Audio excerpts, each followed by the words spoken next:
3 o'clock on this Friday afternoon. Welcome aboard the Postgame Show. You made it. Alongside Elijah Campbell, who is looking resplendent in his Hawaiian button-down. I'm Jay Phillips, and one of my newest Father's Day gifts, as I am very proud to tell people, father of 4 daughters, my girls got me a shirt that reads simply Girl Dad. There you go. Yeah. Very nice. It's good shirt. When we get Monty on, that's what that's pretty much what Monty and I will talk about is Girl Dad. Is girl fatherhood. Type stuff. Yep. And my next door neighbor, Pete Brown, the Honorable Peter Brown of the Columbia City Council, but also a father of 4 daughters. What are the odds? I don't know, man. There was a time on my block. There's 3 houses on my block, and there was a time when the 3 of us combined 10 daughters. Oh, my God. Yep. Yep. 10 daughters, 0 sons.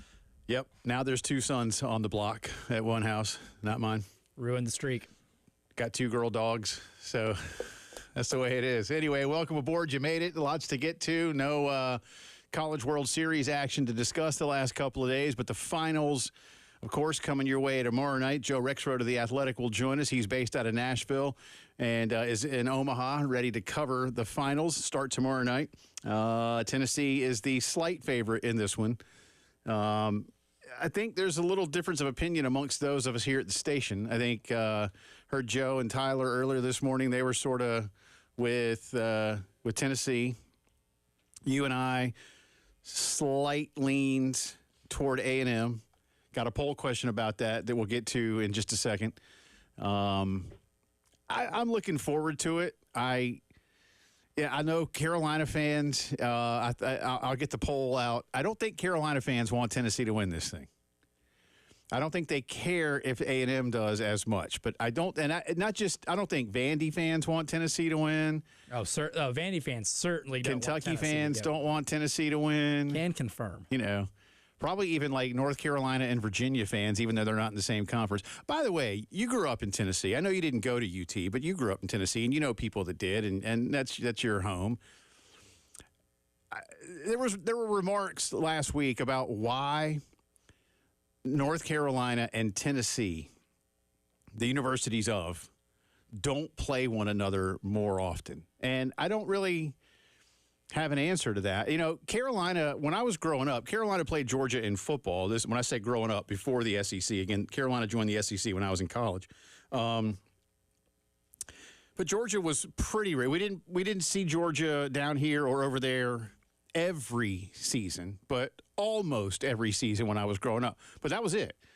I say we. I'm not supposed to do that, but as a growing up a Gamecock fan, but there was no Carolina-Georgia basketball that I can remember. Baseball, maybe occasionally, but I honestly can't remember that Carolina ever played Georgia in baseball. Football, again, was a thing. But I think Georgia played Carolina and Clemson in football so often because they're like, well, every once in a while we'll probably lose. But otherwise it's all right. You know, and maybe in other stuff. Tune-up games.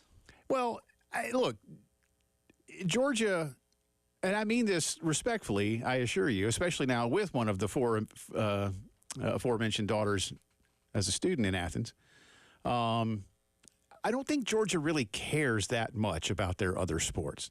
They do now more than they used to. Mm-hmm. I had a buddy that went to Auburn, and he said Auburn had one season. And he said it went from Labor Day till New Year's, and it was called sports season. Now, I knew what he meant. Ironically, it's sport season. Yeah, he put an unnecessary S at the end. He did. It was an extraneous letter at the end of the word. Yeah. But, I mean, and it's to this day, he's my age, to this day. Like a couple years ago, Auburn was at the College World Series. He didn't care. You're in the Final Four. Bruce Pearl was in the Final Four. He didn't care.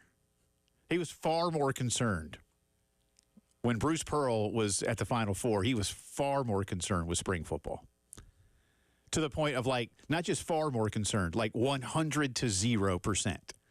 Did not care one bit that Auburn was playing for national championships. And he'll tell you, hey, when I was there, you know, like Barkley had already left. And they weren't any good. And it just didn't matter. But football did. That's just how it is. And I think Georgia's kind of the same way. But coming back around to it, like, again, border rivals that aren't in the same conference. But Tennessee versus North Carolina in stuff would be great. Why don't they do it more?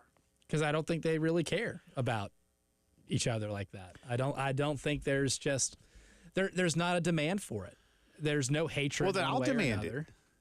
I mean, I'm now demanding that they play each other. I mean, that'd be great. Home and homes in football, home and homes in basketball. But, like, for a long time, North Carolina was completely irrelevant, and for a long time, Tennessee was. And even when they were both irrelevant, they played in a Music City Bowl once. That was, I guess, kind of cool.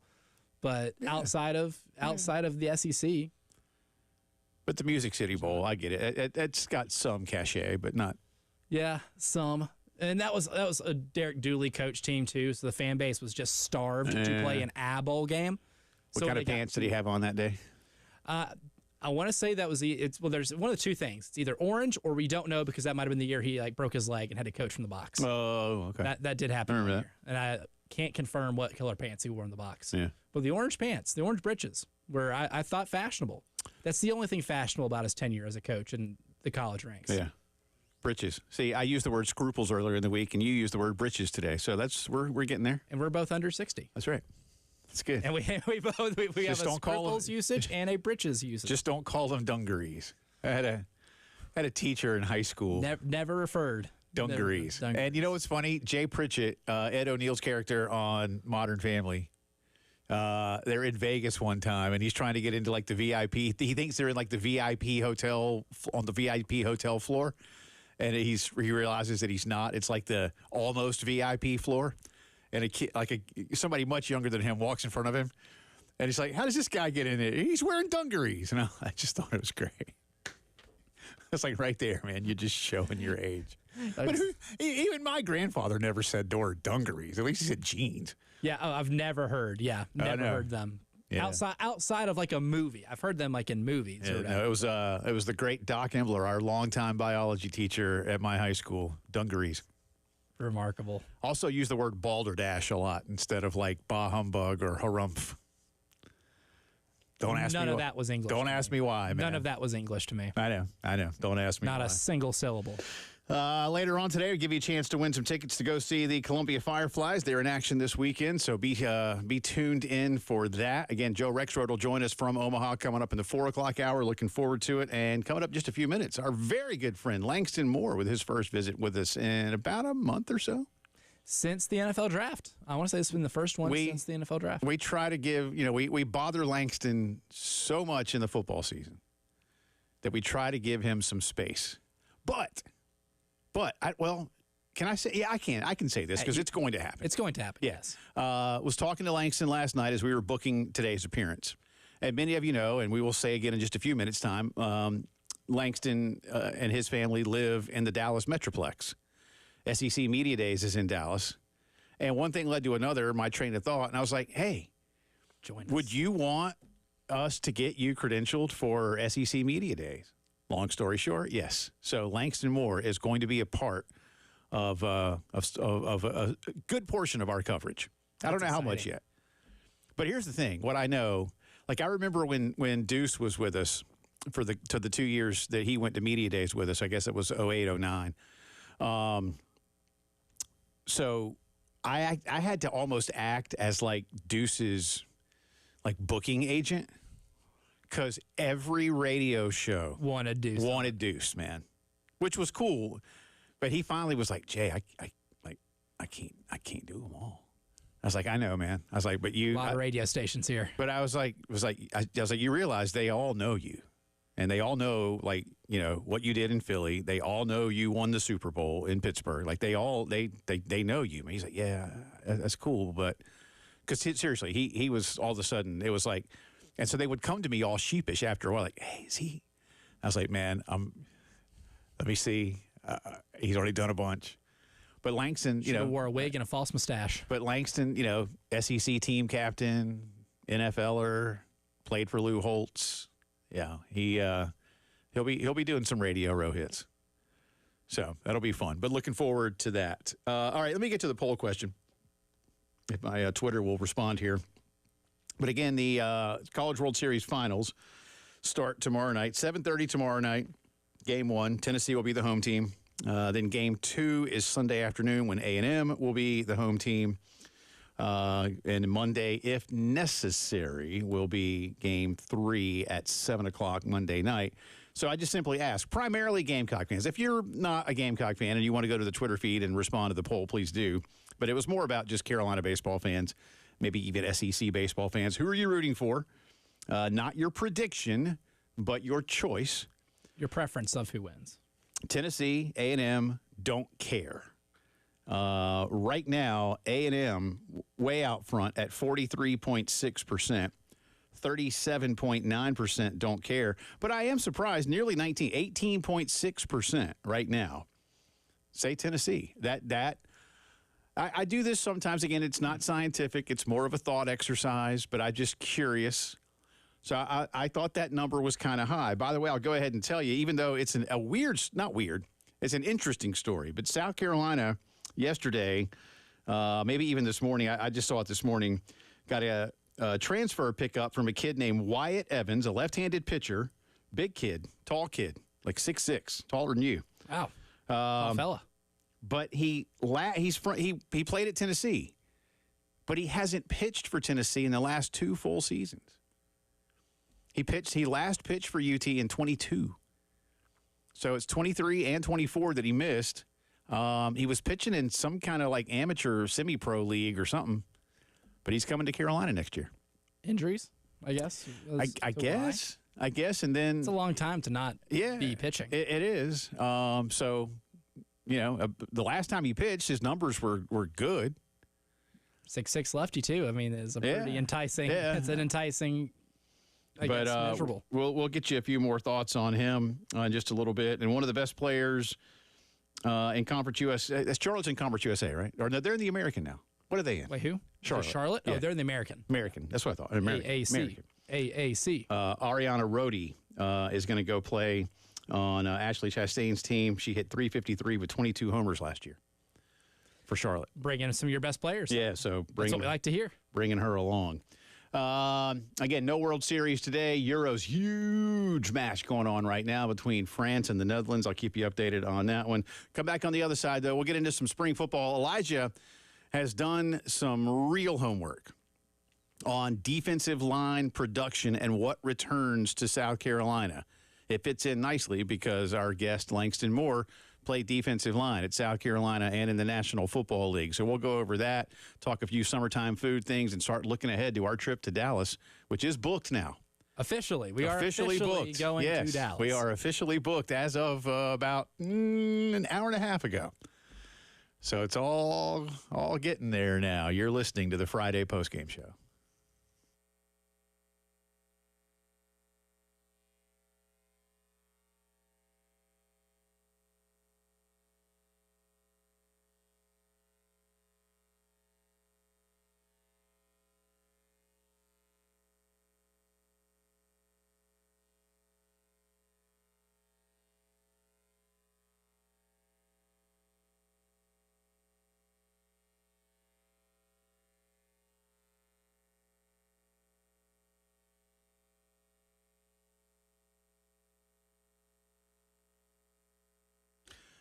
Sports fans, nothing beats the live attendance, whether it's the football field, the baseball diamond, the arena. But when you can't be there, you can still enjoy all that the game has to offer. And you can do it outside. Well, you can't do it like basketball outside, but when you're at a baseball game or a football game, right? Well, how can you do it outside at the house? You do it with Integrated Media. Call 803-948-8327. Let Integrated Media install an amazing outdoor home theater system so that you and the family can enjoy the weather and never miss even 1 second of the action. You see, they have the Sunbright TVs, the Samsung Terrace TVs.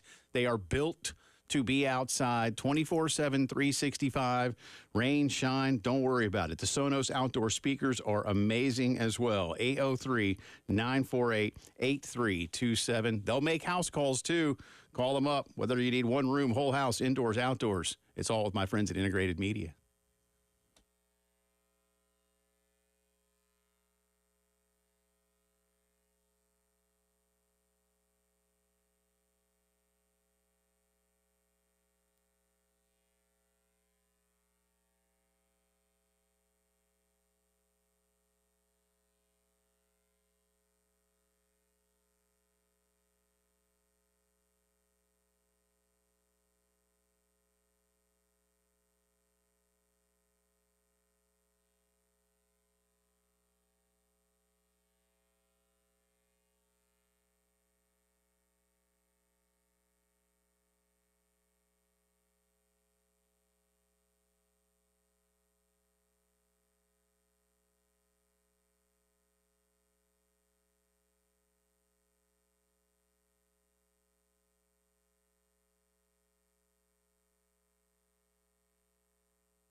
18 minutes after 3 o'clock on this Friday afternoon. Welcome back into the Postgame Show. Jay Phillips, Elijah Campbell. Shout out again to our friends at Old Mill Brew Pub. Thank you for hosting us yesterday. Those are some good pork rinds. Yeah, those pork rinds and those bacon cheese fries. We don't have any of that around here. We do not. No, absolutely not. Would be nice. I did just have a peanut butter granola bar. Close to the same. Yeah. By that, not really. Yeah. Not even as good as the buffalo chicken dip we got to try. Yeah. And I'm a sucker for buffalo chicken dip. Sure. Elite Super Bowl snack. When we have our next guest on, we do talk a lot of football. We often talk food, and we may be able to do both in person with him in his adopted hometown. I don't know. I mean, you've been in Dallas a long time now. This is Langston Moore, former Gamecock team captain, longtime NFLer, husband, father, children's book author, public speaker, friend of the program, barbecue aficionado, softball coach by default, and many, many other things. How are you? It's been a while. Man, I'm doing well, but, I mean, y'all always want to invite me the day after the food and tell y'all, this is the crew I'm running with now. Y'all, man, it was great yesterday. Where was I at, man? Call me. It's like the Snickers commercial, man. Like, y'all went to a water park yesterday? Well, you know, when you're spot about it. The thing is, you're in South Carolina a lot, but you're not always in Columbia. Right, just moving. Yeah, but if you tell us when you're here, we'll get some food. I mean, I might bring you a peanut butter granola bar, but it's better than. It's technically food. Yes.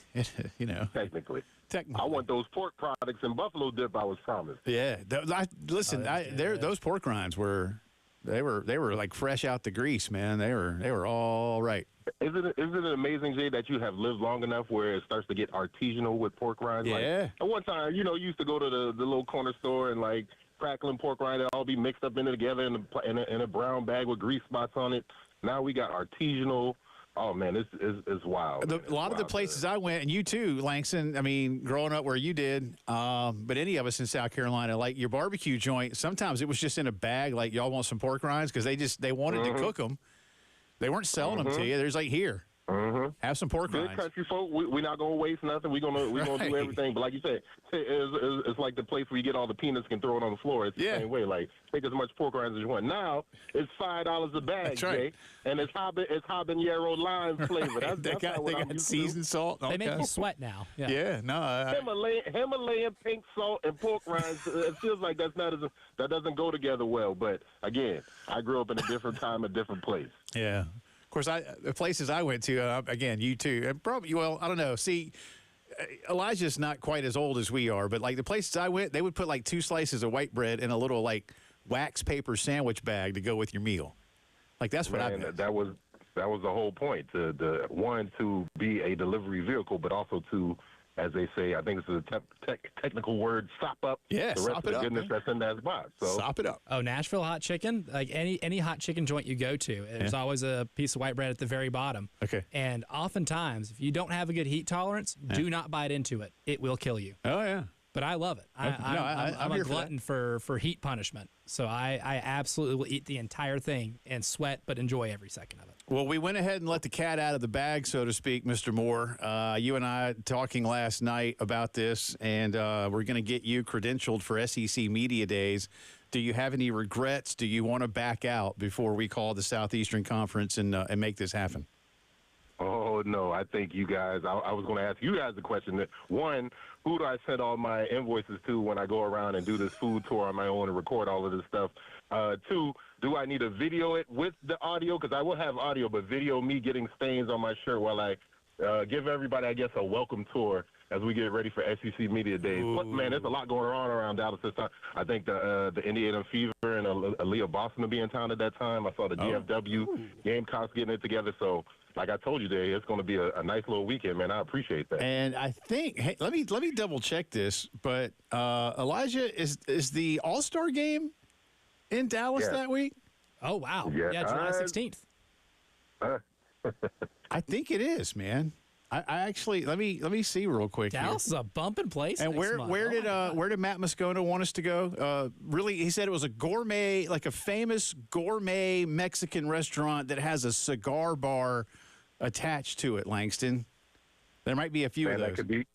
I'm about to say there could be a plenty of those. What side of town? But there's more plastic surgeons here in Dallas than there are in LA. So that just gives you the context of what kind of people, cigar bars, all of those things. Not to say that cigar bars are plastic surgeons and somehow those things get all tied in together, but you catch my drift. The point is, Jay, I got a whole laundry list. I'm gonna do my best.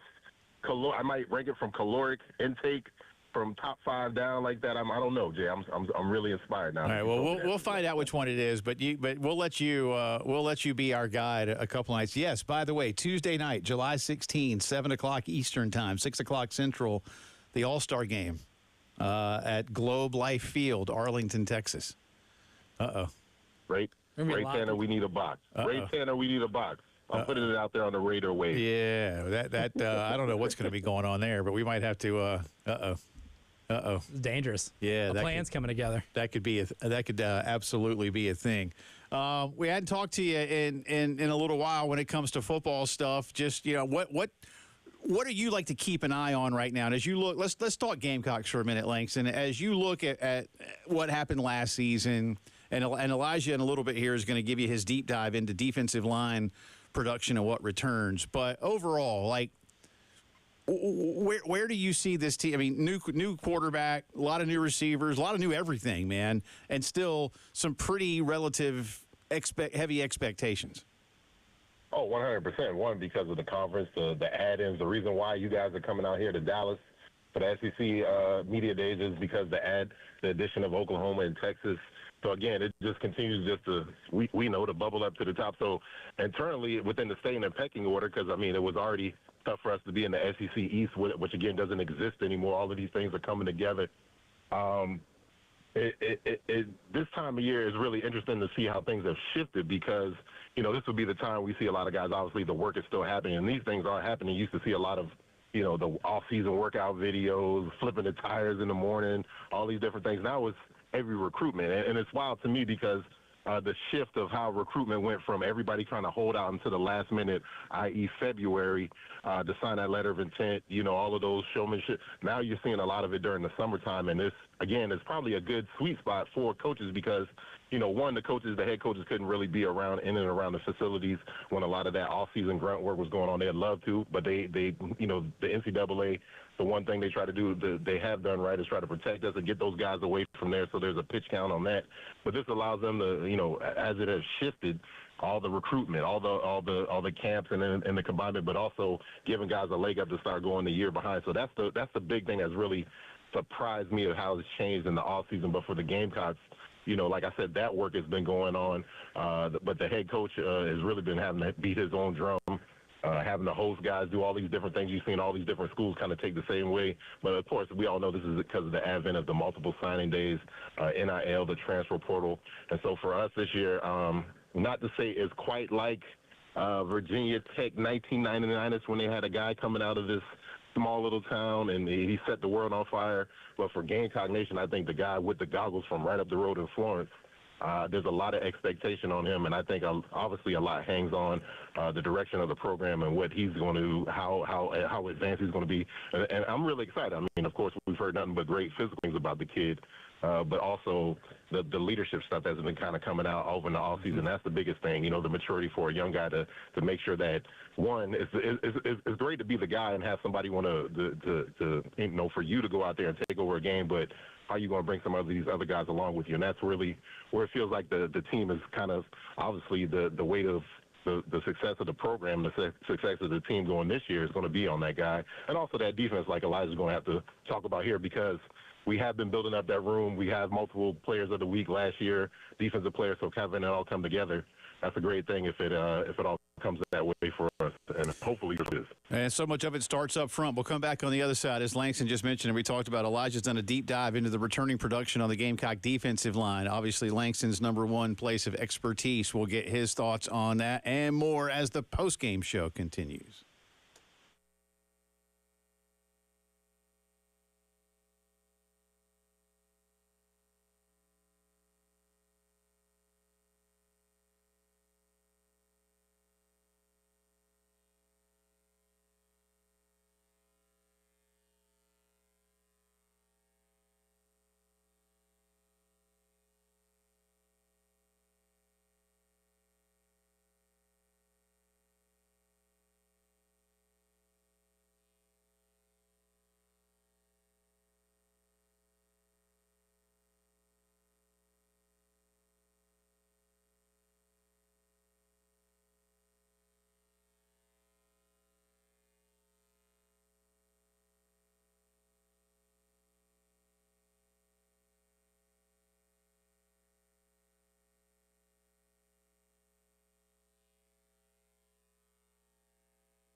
Talking some summertime football and more with our good friend Langston Moore, the longtime NFLer, former Gamecock, great friend of the program. Jay and Elijah with you. Langston joining us from his home in Dallas, and announced today. It'll be made official one day next week. But Langston has agreed to get credentialed and join us in his hometown for SEC Media Day. So I'm looking forward to that. I'm with it. I can't wait.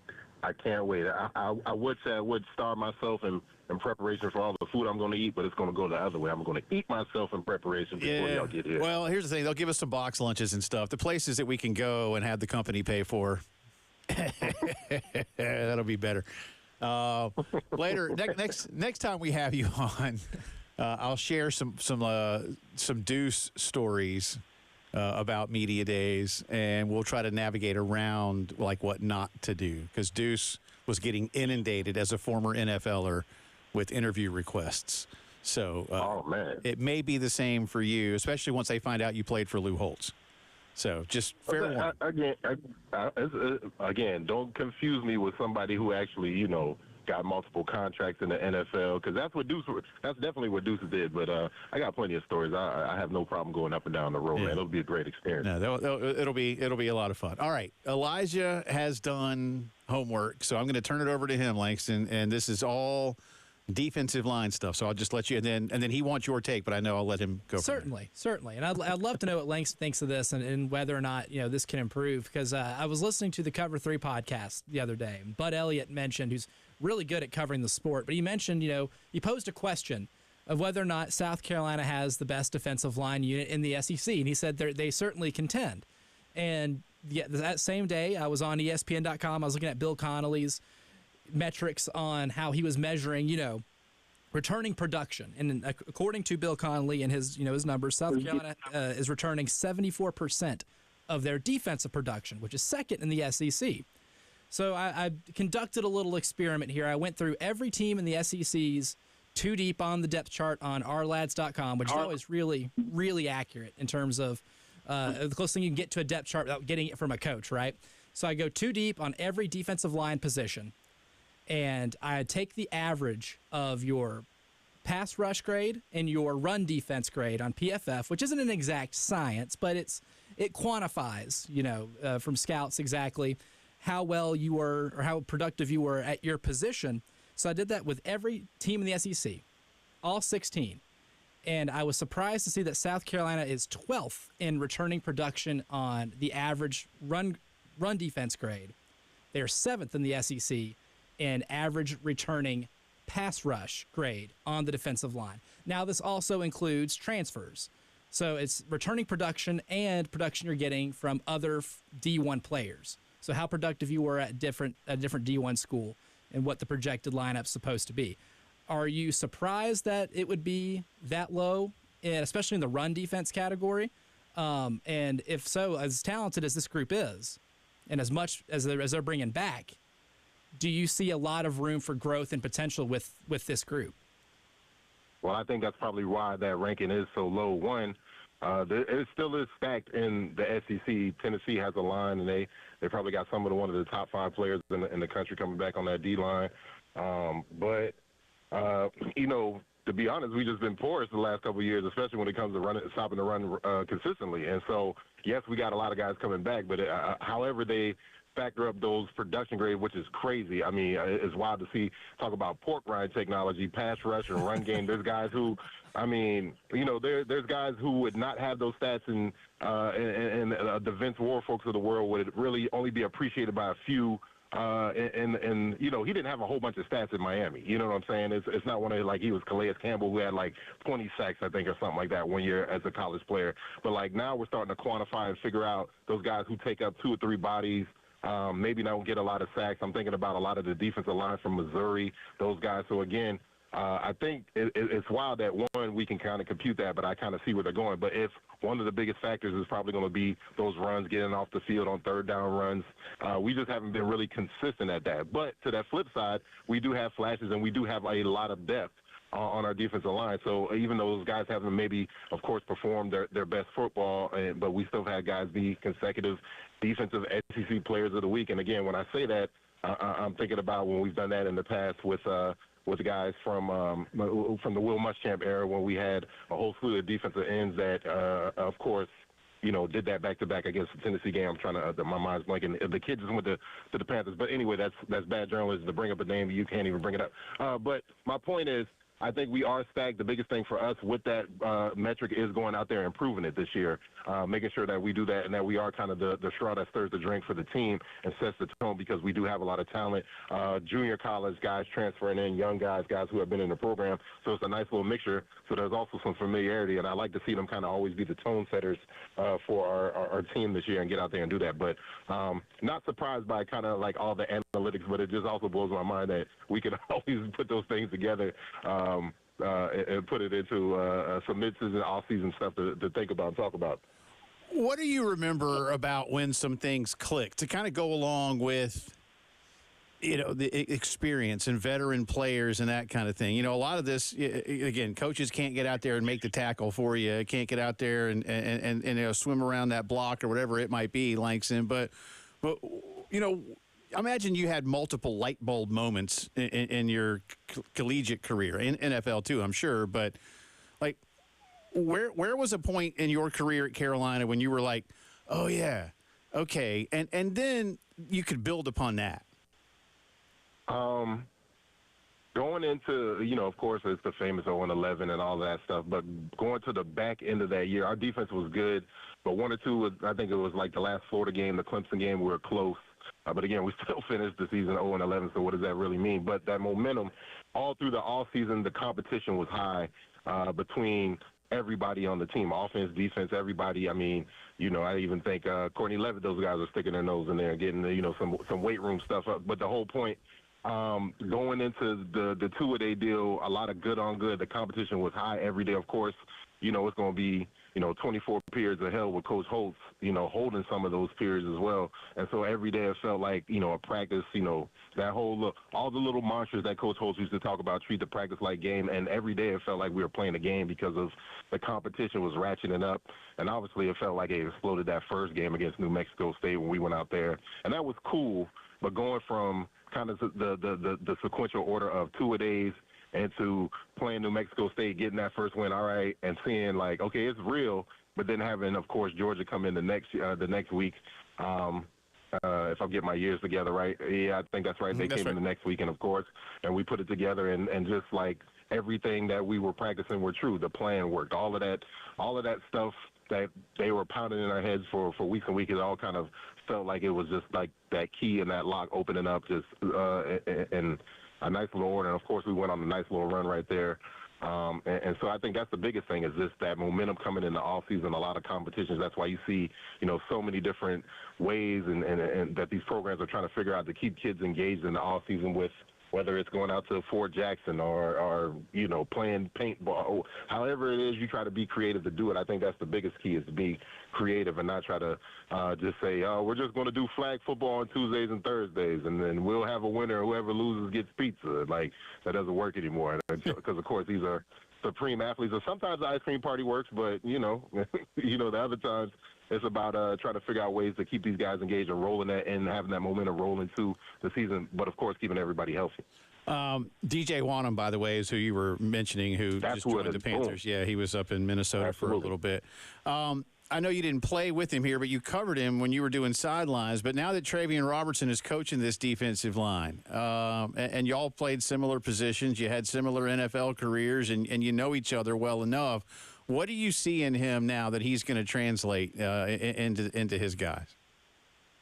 Oh, just a lot of tough nose every day. Bring that workman's mentality to the actual room, to the game, but also, how to be a pro and have fun being a pro. Because, like you said, he played a long time, and, I joke around, but he was down there in Atlanta with a lot of great players, with John, with the rest of a lot of great defensive linemen, and they had a nice little run, some playoff runs, I think, with that Atlanta team. So, of course, he's also been touched by the hem of the defensive line god, and it's from South Carolina, our guy Brad Long. So, I mean, coached under him. If you can make it through Brad, and obviously if Brad always reveres you as much as he has Coach Travian Oh man, I think those, and again, I'm just seeing some of the stuff. I know the kids really gravitate to them, but showing them how to be a pro, not just on the NFL level, but to start working these things every day. That's the biggest thing, and that's why I'm really excited about that group with the depth, with everybody.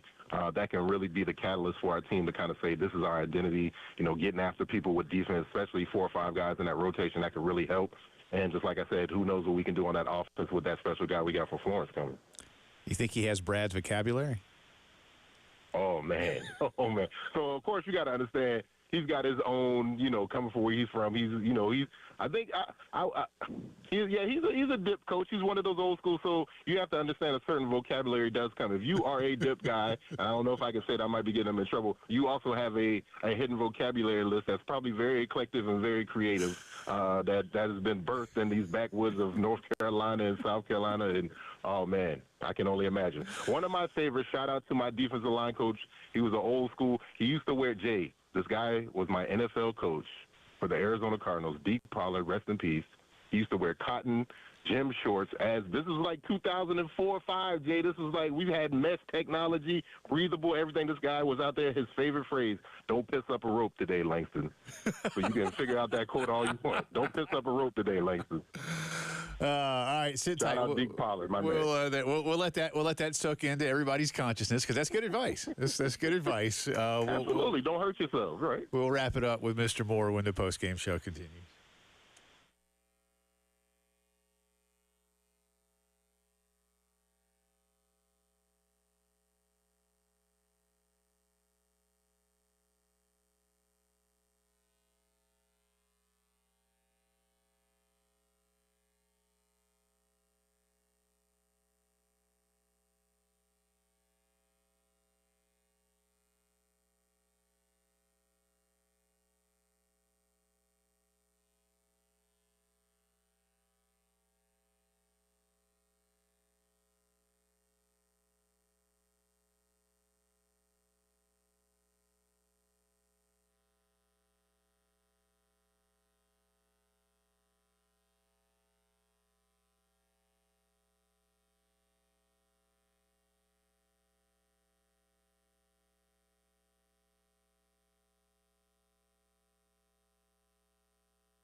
All right, welcome back in. The postgame show continues on this Friday afternoon. Jay and Elijah with you. A few more minutes with our good friend Langston Moore joining us on the guest line from his home in Dallas. We're heading out there for SEC Media Days in about a month. Langston is going to be part of the crew. Looking forward to that. And we're all officially booked. So that's a positive sign. All right, I got something to throw at you guys. Langston, I know you got some buddies that have won the Super Bowl. And you've seen their rings. I got to put deuces on one time, and they basically swallowed my hand. These things are big. But have y'all seen this story? Travis Kelce, apparently the Chiefs' latest ring is so big that on the inside of the ring, they put all the results of the games in the playoffs, including the seed of the opponent. But they got it wrong with the Dolphins. They were listed as the 7 seed, and whoever the Chiefs jeweler is or whatever, they gave it to them, and it listed them rather as the 7 seed. They were the 6 seed. And I'm thinking to myself, Langston, how big, like, I don't know, y'all got Outback Bowl rings, right? Like, how big are these things? I mean, can I put a newspaper in there? Have you ever thought about the fact that they can put the seed number of the opponent in the playoffs and have enough room for all that? Like, what are we looking at here? I thought you'd say like Kansas City somehow put like a smoke in there or something like electric, something like that, because it is wild. Like a lot of the rings, like they got compartments now. You tap one time over here on the left and it folds out the stat line. Who was the one that did that? Like you could fold it out and it became like a pendant too. Who did that? Yeah. Was it the year before? Who won the year before Kansas City? They won back to back. So who? Been the Rams. And somehow right? you can maybe, I don't know. Somebody did. You can convert it to a brooch and let your grandmama use it on the weekends when you're not, you know what I'm saying? She's going to wear it to church. It's wild because I guess it's getting to the point where, like, at one point the rings were, like, really, like, classroom friendship rings. Like, you look at some of those early Super Bowl rings, and then you start getting to the middle. All right, now we're growing. Now it's just becoming, like, a monstrosity. Like, I don't even think your Wi-Fi works when a lot of times those guys have those. Because it takes, like, over 2. These guys already got size 15, 16, 17 ring fingers, and the ring is like, going over the other 2 hands of Larry Allen, rest in peace. You know what I'm saying? So something like that. It's like, it's crazy. But I guess it just comes to a point where, like, they don't make those now for you to really wear them. And if you're only going to wear them, you're going to be the guy on the Super, you're on a broadcast or something. Hopefully they're not wearing it at the region high school football game, just, blinding all the kids from the sideline. But that is wild that it is getting to that point. Yeah, no, you're right. You can't. The one, I forget who. I'll look it up. But they can't keep getting bigger forever, right? Eventually we have to regress to the mean. We can only get so big. I mean, somebody's going to make a time capsule. Like, somehow we put a time capsule. You can slide this disc out. You can bury your own time capsule from your – something crazy like that is coming along for sure. It'll take an SD card. It'll glow. Yeah, you can, like, start watching movies on it. It's a hologram. It'll just be like Star Wars. It'll have a hologram projection. It'll be like, this is my favorite – this is the time that Andy Reid cussed us out during Week 16. It'll just have a loop of continuous holograms. Or like that'll be dope. We can start – Well, Langston, you and I are old enough to remember the original Superman movie. We had those little crystals. You could, like, watch the different things. Like, with his, that's what it'll be. Like, you tap one of the diamonds on your ring, and, yeah, it'll be a highlight of that game. Mm-hmm. Yeah, but Travis Kelce was doing his podcast with his brother, and he said, I don't give a bleep about it being wrong. And he says, nah, I like it that we didn't give a bleep about what seed Miami is. They were the 7th. Who cares? They could have done no seeds. I would have been fine. But he says now this is sort of like when they have a baseball card like that where the guy's upside down and it is worth more. He says this will be worth more.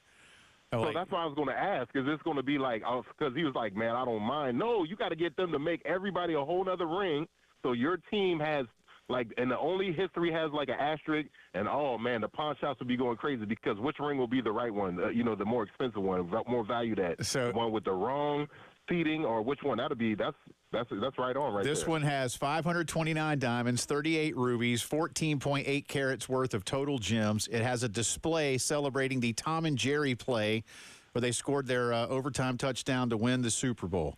I don't know how that works, but that's what it's got. So but no hologram. No, I mean, not yet. On, man. What not yet. But if they get Jostens to remake it, maybe they'll just throw a hologram in there. Appreciate you as always, sir. Thank you. Best to the family. I know the daughter is moving to D.C. here pretty soon for college and playing softball, so that's very exciting. We'll talk to you before Dallas, but we appreciate you agreeing to be part of it. We're going to have a lot of fun when we go do that. No, man, it's going to be dope, man. Y'all be safe, and we'll see you soon. That is Langston Moore. Remove the Chains on Twitter. Athletesandartists.net is the website. Learn all about the Just a Chicken series of books for the kids, how you can get Langston and our good friend Preston Thorne, Coach P, into a classroom or other speaking engagement near you, the Butt and Gut podcast, and so much more. Athletesandartists.net. Hour 2 of the program is coming up. We'll revisit the poll question on the College World Series and talk to Joe Rexrode of The Athletic in Omaha. Be right back.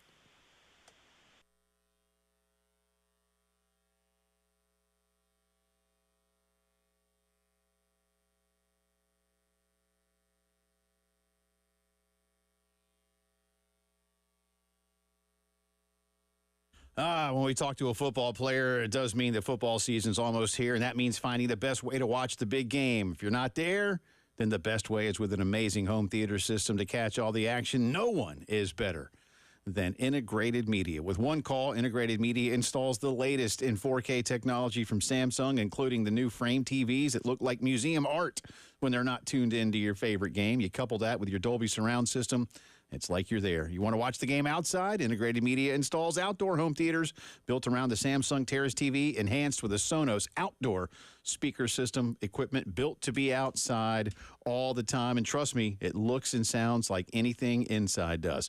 Check out their work on Facebook and Instagram. Get some ideas, then set up an appointment at your place.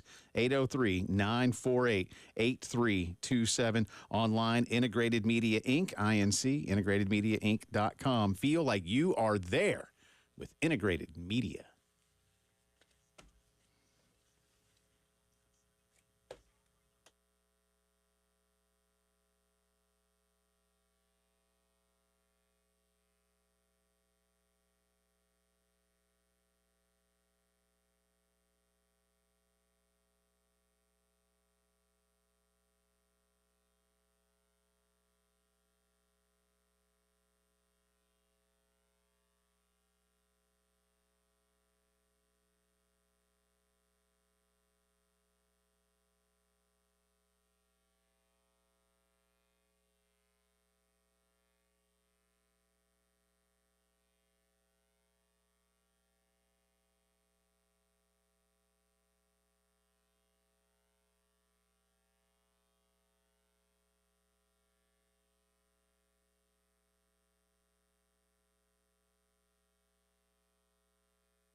4 o'clock Friday, hour 2 of the Postgame Show coming at you from the Herndon Chevy Studios, downtown Columbia. He's Elijah Campbell. I'm Jay Phillips. Thank you so much for choosing to be with us this afternoon. We appreciate you. Thanks, again, as always, to our good friend Langston Moore for spending some time with us, talking a little Gamecock defensive line. Langston's going to be part of what we do at Media Days out in his hometown of Dallas. Looking forward to that coming up here in about a month. Yeah, about a month. Less than. Yeah, we go. I think it starts the 15th of July. And now it triggered. I remember talking about it. The All-Star game is, and I remember now 16th. Yeah, like will the SEC, like when we've gone to certain places, like in Birmingham, there's only so much to do, and that's not a knock. It's not. It's kind of a knock. It's a little bit of a knock. A little bit. But it's not. But we're there to work. We're there to work. It's fine. And they used to have like a golf tournament and stuff, but only so many people could go play because you're covering working stuff. Yeah. And one night you could and it's almost always All-Star Week. I know one year they had an All-Star watch party at the Hoover Met, but very few people attended, so they stopped doing that. But then we had an All-Star Game watch party a couple years ago in Atlanta in the Delta Club, like the field level club at the new stadium. Let me tell you, buddy, that was all right. That place. That's pretty damn cool. I'd never want to go to a game there because I only want to sit there. And I know that despite the vast amounts of money that I make as a talk show host in Columbia, South Carolina. Lucrative. Yes, our lucrative profession. I probably still can't afford that, but it is cool. And last year, what did we do? Last year they took us to help me out. Where the Titans play? Nissan Stadium. Yeah, went over there. They were actually setting up for. It wasn't Taylor. She'd already been there. Help me out. Ed Sheeran. No. Ed Sheeran. They were setting up for an Ed Sheeran How about show. that? Yeah. And that was fun. So we did some stuff like that. But we did ask last year, like, hey, now, again, my memory is coming back to me. All-Star Game's going to be in Dallas. Is the conference going to, like, are we going to go to Home Run Derby? Will they, like, rent out a box for us to all go, like, fight each other over who gets to go to the All-Star Game? That's right. I'm thinking even the mighty SEC like isn't going to take us to the All-Star Game.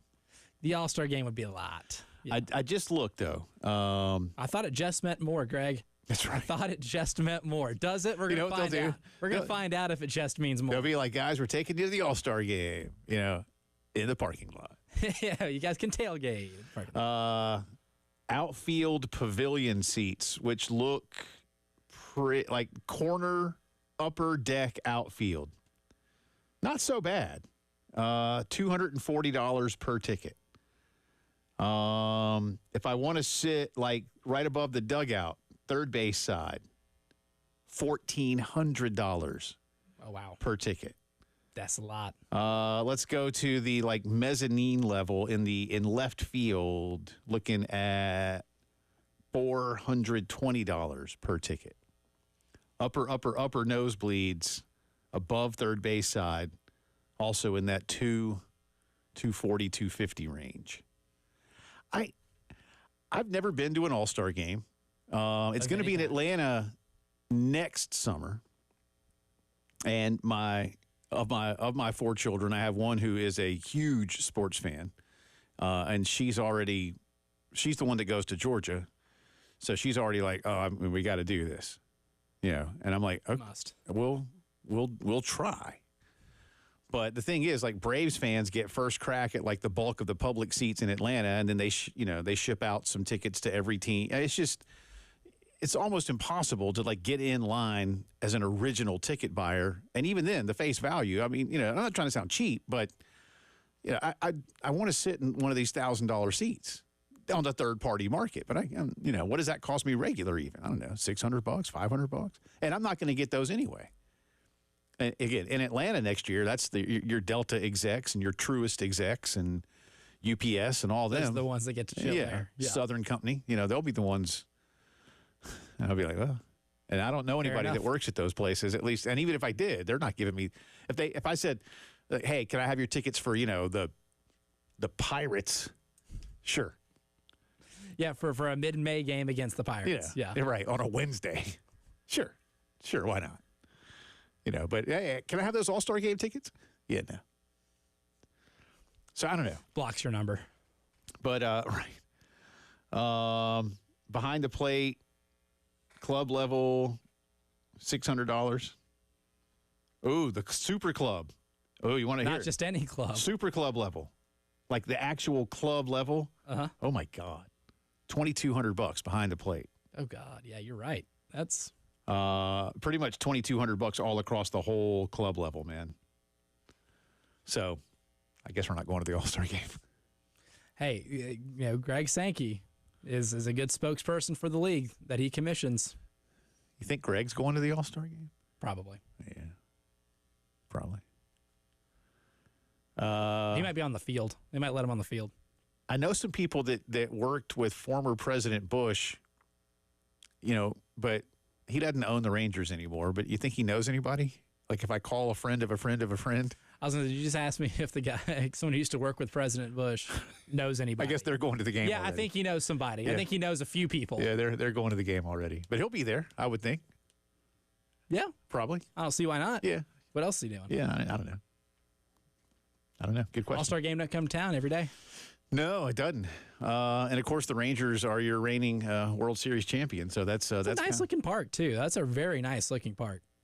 Now that's not the one that this is an even newer park than the one they built when President Bush was the owner of the team before he was even Governor Bush, right? Yeah, certainly. Yeah. And This certainly is- not the old this is Arlington. only like- They had a cookie cutter out there too. They did. Yeah. It was kind of gross. Like everybody. Well, everybody's cookie cutters were kind of gross. yeah. But I'll tell you, I'll never forget all my trips to old Fulton County, man. And I went to a lot of games at Fulton County. That's a parking lot now. Yeah. A parking lot with a monument to the man. Where the ball landed. Yep, where it landed. And now, of course, it's a parking lot for Georgia State. That's right. Yeah, which is even weirder. Watching football in that stadium, seeing it on TV is bizarre.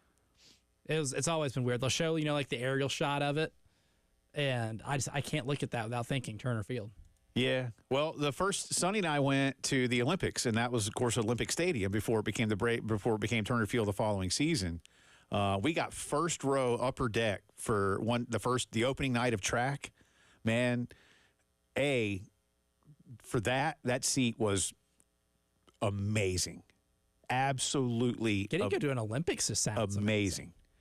We were in Atlanta for the Olympics 8 days. The one thing we didn't get to do that we wanted to do, and I was just going over some of these just insane prices for the All-Star game, was swimming. Now, we could get, like, swimming, every day of swimming is like the first week. And in the morning, they have, like, the heats.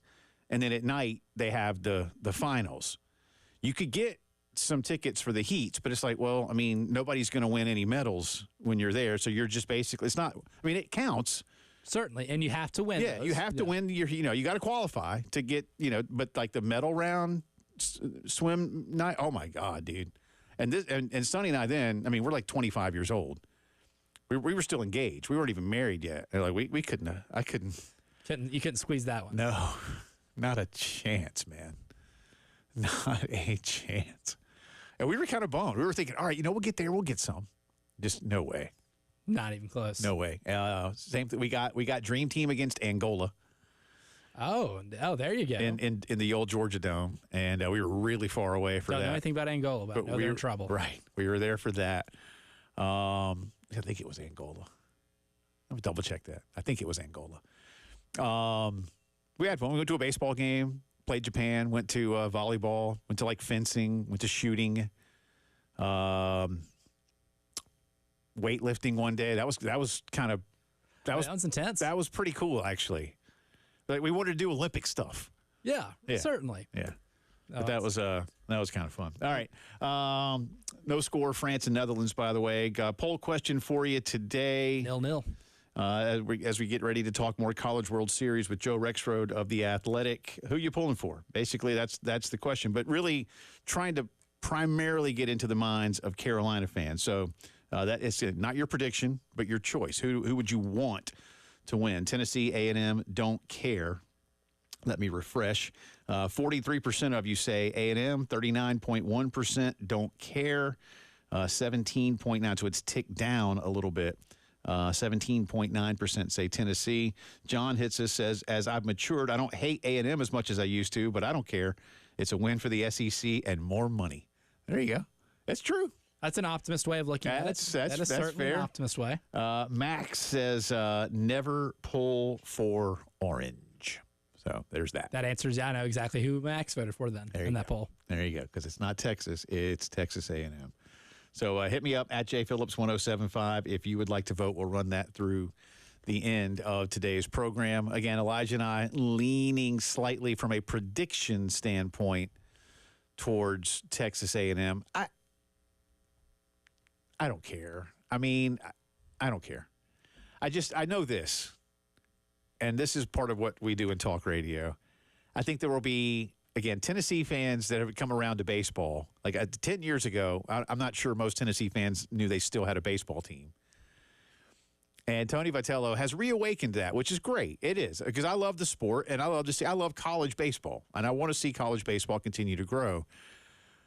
But, man, there's part of me that thinks the Tennessee fan base will just be so insufferable if they win this thing.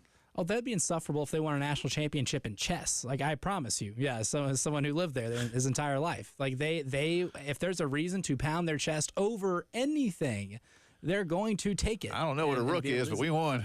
We won. If they win a national championship in cricket, the most Googled sentence in East Tennessee will be, what is a wicket? Right. Guarantee it. And the only reason they'll do that is not so they will be able to watch the game easier. It's so they can talk trash online. Right. A lot easier, right? Because that's the whole point. You know, every single if you're born a Tennessee fan, you're born to be a reply guy or a comment guy. That's it. That's your destiny. That's exactly what it is.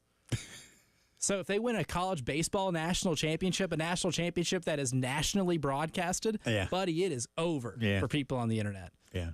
Those message boards will create some havoc. Speaking of message boards, I want y'all to stay tuned a little bit later on this hour. We have an all-timer. Oh, my goodness. A Hall of Famer. It really is. It really is. And Gamecock fans, you'll be especially glad to know that it may involve a team from Pickens County. So you might want to stay tuned for that in just a little bit. We'll also give you a chance to win tickets to see the Fireflies. But on the other side, back into college baseball discussion, Joe Rexrode covering the College World Series from Omaha. It starts tomorrow night, the finals, that is. And we'll get Joe's take on A&M versus the Vols when the postgame show continues.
18 minutes after 4 o'clock on this Friday afternoon. Welcome back into the Postgame Show alongside Elijah Campbell. I'm Jay Phillips. Appreciate you being with us, and we appreciate the time with Joe Rexrode covering, well, all kinds of things, really, for the Athletic. But this weekend, he's in Omaha covering the College World Series Finals. We appreciate his time.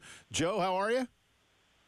I'm doing great. Looking forward to what should be some good baseball and maybe, I don't know, some like good Jello shot back and forth too, I guess. You know, that place must just crush. I mean, my goodness. Like that place, how much money does that place rake in during like the 10 days of this thing? Yeah, I mean, I feel like the College World Series for Omaha is kind of like you know, shopping at Christmas time for most retailers, right? Like, we got to make our money right now. I will recommend both Johnny's and the Drover as well, since and as you've seen, Joe, you know, the streets are indeed paved with steak in Omaha, so it's there's steak everywhere. There's no doubt about that. Yes.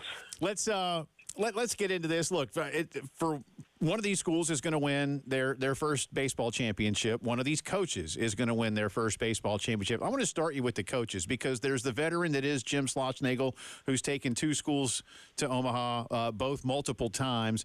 And there's Tony Vitello, who's now taken Tennessee here a bunch. But there's a real dichotomy with these two guys. Kind of from your perspective, take us through what you see from these two head guys. Yeah, well, obviously, I know one of them much better than the other, just, you know, covering him fairly regularly in Vitello. But like you said, Schlossnagle, I mean, you're talking about, you know, like, gosh, close to 1,000 wins here and a ton of success. Seems to me, you know, and of course, what do you have? I mean, 4 straight College World Series with TCU. Yeah.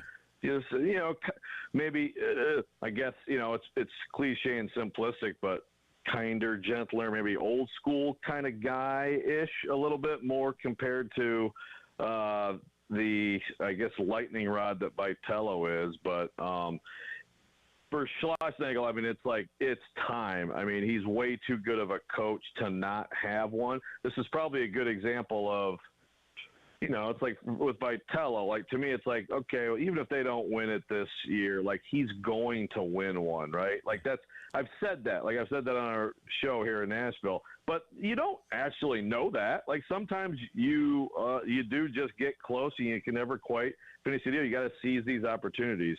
So for him, I mean, I know for the people who obviously are close to him, and I know it's only year 3 at Texas A&M, but for him to do that, I think would be very gratifying for a lot of people. For Vitello, I mean, look, I mean, if he does finish the deal and win it, you look at that's the winningest program in the sport the past 4 years, and that you're talking three of the 4 years in Omaha. The one they weren't, I mean, maybe the best team he'll ever have on paper. You know, the 2022 team, and I mean, if he seals the deal now, he's basically untouchable. I think he can't be arrested for a crime in the state of Tennessee. He shouldn't buy another beer. And, you know, and I'll say another thing about him. You know, I think that obviously he has taken a place with great resources and an incredible fan base, but also very little baseball tradition, and has turned it into a top program. I still think there's probably some other people out there who would be very interested in being very aggressive in coming after him. And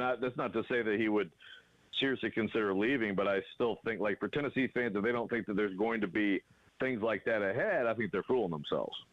And you mentioned the 2022 team, Joe, and I remember sitting in a radio studio and us talking about that team after they completely fell apart against Notre Dame in the Super Regional, and it kind of felt like that was the program's best shot at ever winning a College World Series title.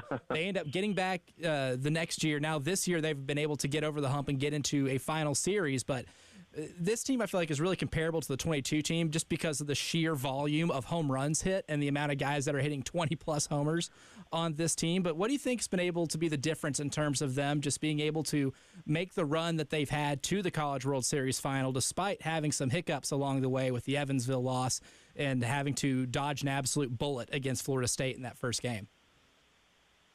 Yeah, Elijah. Well, no doubt. That's the thing. At that point, you still don't totally know, where things are going. I mean, it looked really good. I mean, he came right in, and immediately they were recruiting at a high level. But still, I mean, it looks a lot different now. The one big difference with this team is that, like the 2022 team, similar offensively, but this team, that team, and even last year's team, much more, top shelf quality in terms of pitching, right? Like Dolander and Burns to go with Beam, Tidwell, and now like they have one really like weekend starter in this staff, and it's Drew Beam, the junior, who I think has a chance to go first round, but he might be a second round pick. And then they have a bunch of good arms, and they definitely have some guys who are going to be drafted in the bullpen, but they don't have another like long-term starter, except that Xander Sechrist, who might be the best individual story. There's a lot of them, but Xander Sechrist, he's like been kind of like the lovable goofball middle reliever, comes in when they're down 4 in the 7th, and he had never pitched an inning in Omaha. And the last 2 times out, he has given them unbelievable starts. Crafty, soft tossing lefty to get them to Omaha, and then to beat Florida State. I mean, it's really remarkable what they've gotten out of him. But they don't have those. They don't have, A.J. Russell is a kid who was going to be their star pitcher this year, sophomore. He has to have Tommy John. But as far as the lineup, I mean, it's absurd. I mean, I would say this is a better offensive team than 2022. Of course, they're only 10 home runs away from the all-time record set by LSU in 1997. So from that perspective, the top 6 of this order is just absolutely nightmarish for any pitcher, really, for the most part, that they've seen this year. Talking to Joe Rexroad of The Athletic. He's also part of the crew at 102.5 ESPN Radio in Nashville. Based on that last answer, then, Joe, about how good this Tennessee team is, and it's obviously excellent. They're trying to become the first number 1 seed to win this tournament since this format became a thing in 1999 when Miami did it. Do you think there will be some who might see it as a failure if they do not? Or, as Elijah alluded to, is getting to the finals one more step in a long process for Tony Vitello? Yeah, I mean, it's look. Of course, I'm here in Nashville, so I promise you, if they don't win it, then the rivalry discourse between the Vanderbilt and Tennessee fans will be very ample. But it's funny because you'll think about Tim Corbin. I mean, it took him a long time. It took him a long time to even get to Omaha. He had the incredible 2017 with David Price, and they lose to Michigan in the regional.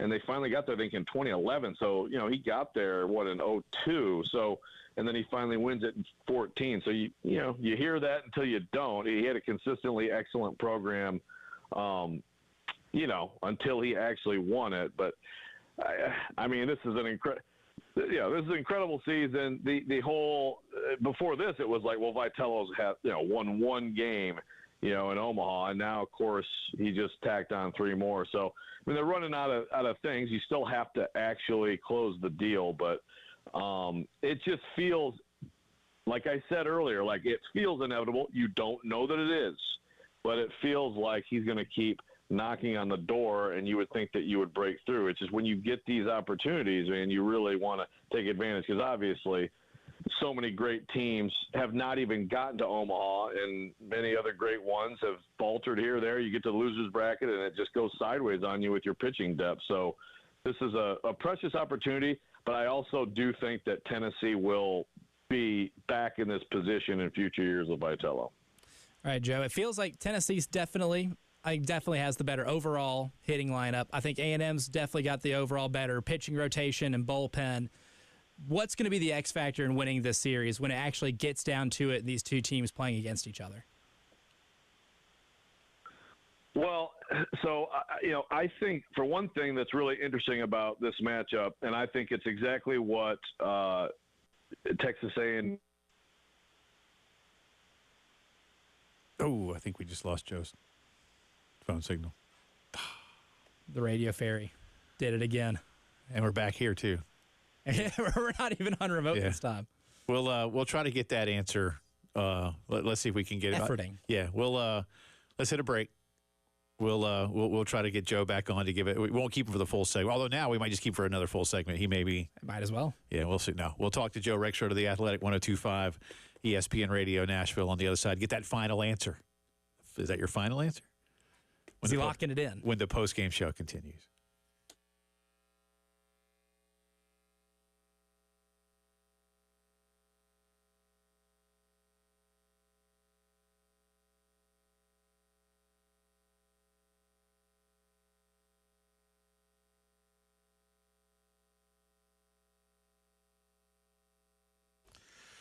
Y'all, it's hot, all right? It is currently in downtown Columbia, 93 degrees. We're going to hit 95 and 96 over the weekend. I do, in all seriousness, hope that you are going to be able to stay comfortable, take care of your loved ones. But if it is time for you and your family to get something new to keep you comfortable, there may not be a better time than now to call AAA Heating and Air. Roy and Dana Finley have an amazing offer for you. Guaranteed financing, 12 months, no payments or interest when you buy in 2024, a $1,500 system buyback rebate, and a 15-year parts and labor guarantee. That speaks volumes about who they are, what they sell, who works for them to keep it running for you. You got a lot of peace of mind when you get that done. And again, guaranteed financing can make it affordable. Call AAAtoday.com to get a free quote. That's the website. Call AAAtoday.com or call them up, 803-677-1500. Stay cool with AAA Heating and Air.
From the WIS Traffic Studios, I'm Elijah Campbell. A few accidents to get to you that are causing some issues on the roadways this afternoon here in the Midlands. And it looks like we have one in Lexington County, an accident on Bar Road at West Main is causing some issues. We have two on Fair Road near Highway 555. One's at Pisgah Church Road and one's at Hard Scrabble Road. We got one on Highway 16 near South Woodrow Street, as well as one on I-20 westbound. That's over at the Broad River Road exit 65. One more to get to you on 26 westbound, just after exit 119. It's causing some mild traffic backup.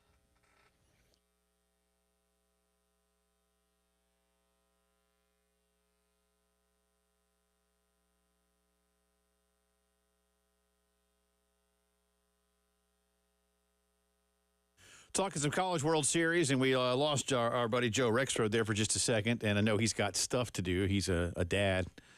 You know, is that your one of your young ones there on your Twitter profile page? Oh yeah, well, so that's actually my oldest and my youngest. So my oldest, so we did like a video. This is going back to Breslin and East Lansing, and I had to have my son take video of us. So Nice. that's many years ago. Nice. And then I have my daughter up there in a radio with me. But yes, my middle one actually has speed. He's a rising high school senior middle linebacker. He's got speed training, so you need got to get to the speed training. You That's need right. to get to it. Yeah. All right. Well, Elijah, re-ask the question, and we'll let Joe get out of here. That's right. Yeah, who said you can't teach speed? That's But in this series, you know, with Tennessee having the upper hand with that batting lineup and all the home runs they hit, even in a park like Schwab in Omaha, and with A&M having the rotation they do really being the strength of that team and the bullpen, where do you think this series is won? Yeah, well, obviously, Braden Montgomery being hurt is a killer for A&M because I do feel like, they're going to have to, score some runs. They still can, of course, but I think, I look at A.J. Causey for Tennessee. This first game, there's so much pressure on A&M. They have to win the first game. Ryan Prager, and I think it's the right strategy. Go with Ryan Prager, the fantastic lefty. And the ace of this team, he was no-hitting Kentucky for a lot of that game the other day. You go with him against Tennessee's weakest pitching output right now, which is starting with Chris Stamos, opening with him, and then really A.J. Causey is the guy who gets the bulk of the work. If the Vols can get a good performance from him, I just think there's so much pressure on Texas A&M. Like, they have to take the lead, and then, okay, now you apply the pressure. The Vols will win 2 in a row. But if Causey can pitch at his best, and at his best, I mean, he is a prospect, then, Tennessee would have such an upper hand in the series. Game one is, again, it's to me, it's critical for the Aggies to win it. But Causey is a guy who did not have a great outing against Florida State. Of course, the huge comeback for the Vols, that really is the key to them being here right now. But if he can get back to where he has pitched at his best this year, that could be very interesting in game one. Joe, appreciate it. Even the extra time. All the best to the rising football player there. Like Elijah said, teach some speed. We'll check in again with you here down the line. Appreciate it as always, man. Okay, guys. Great talking to you. Appreciate it. That is Joe Rexrode. You can follow him on Twitter very easily. It's Joe Rexrode. Crazy. Easy. Pretty straightforward. Yeah. And, again, every day as well, 102.5 ESPN Radio in Nashville, in addition to all his fine work with The Athletic. I do think Prager going – I was curious as to how Coach Schlossnagle would do that. College guys are real creatures of habit in terms of – working on typically 6 or 7 days rest. He'll be working on 5 by tomorrow night. So He'll be fresh. Yeah, I mean he'll be fine. He threw right around 100 pitches in that no-hit bid, and like as we said, he took a no-hitter into the 7th inning against Kentucky the other night, and you could tell he didn't want to come out, but he was also losing steam, and it makes me wonder. I don't know. There was a part of me who said save him for game 2. If only because, and I go back and forth on this from my own point of view. Like, and I'll even take you to like game 1 of a regional to start this tournament when you're like a 1 seed at home and you host a 4, right? I still say in that game, because some coaches don't, but I'll say, who's your ace? You throw your ace in game 1. If your ace is ready to go, fully healthy, feels good, has had enough time off, you throw your ace. Now, certainly this is much different, but the point I'm making is you need to get into the winner's bracket when you're in the regional. In this case, where I would differ is A&M's got enough pitching where they could win tomorrow night either way. Now, Tennessee's got enough pitching and offense. They both have enough. But if you got Prager going game 2, he's either there to seal the deal or he's there to give you a much greater chance to get to do or die game 3. So I'm not saying there's a right or wrong. I just, in this specific instance with this specific pitcher and team and opponent, I don't know. There's a part of me, and for whatever it may be worth, A&M will be the home team baseball-wise in Game 2. Again, whatever that could be worth in terms of having him pitch. And it's probably not much, but there's always that little sliver. So I don't know. But at the same time, you know what? Yeah, I mean, this is my guy. Go set the tone. Go win us the ball game. Yeah, I think if I'm Schlossnagel, I'm throwing him out there Game 1 because you have a deep enough, I guess, rotation to where they're two guys pretty good as well, And the thing with Drew Beam, as good as Beam has been, he can be touched up a little bit. There are some instances of some vulnerability, maybe some walking. Like there's, as well as they hit too. I think securing as well as you can Game 1. I think you can go pound for pound with them in Game 2. Right. If you can run Beam out after 4 or 5 innings, you're in a really good position to be able to win the whole thing. And I know what I get what they do with the opener with Stamos opening and then Causey going like 5 innings after that and then going further into your bullpen. But that's where Tennessee's most vulnerable. And if you can secure Game 1 and at least get to where you have a good puncher's chance in Game 2 to avoid the final one on Monday, I think you do it. I would definitely lean towards throwing Prager Game 1. If you're wondering, since obviously this is an all SEC matchup, UT and A&M did not see one another in the regular season, but Tennessee did beat A&M 7-4 in Hoover. So they've only played once, and by the time they saw each other, I don't think it'll be like what tomorrow looks like in terms of how all the arms and everything are set up. Mm-hmm. So it'll almost be it'll be like they really. I mean, they've played, but then again, it's almost like maybe if this was like a midweek game, like the first one was like just like a Wednesday nighter somewhere along the way. It's the light version to the full version, right? Like you didn't see him over the weekend, so you didn't get a chance to see the bullpens. You don't really have a ton of scouting in terms of how you played against them or anything like that. So, which is kind of cool, actually. I'm glad maybe that they didn't see one another. Oh, certainly, yeah. I think that it's optimal. Yeah, I think, and like I say, I mean, it matters that you saw them in Hoover, but how much? I don't know. Not so much. But again, tomorrow night, 7:30, Game 1. Sunday, 2:00, Game 2. Tennessee is the home team first. And again, a potential do-or-die Game 3 would be Monday night at 7:00. I want the sports fan in me wants a Game 3, so I'm pulling for that. A Game 3 would be fun. I like Game 3s, Game 7s. I just like do or dies, whatever it is. But in this case, I want a Game 3, which has a Game 7 atmosphere. I want a Game 7. It's a Game 7 in spirit. Yeah, that's what I want. That's why tonight I'm pulling heavily for the Edmonton Oilers to beat the Florida Panthers because we can get a Game 7. And that game tonight is back in Canada. It is. Yeah? It is in Edmonton. Canada, eh?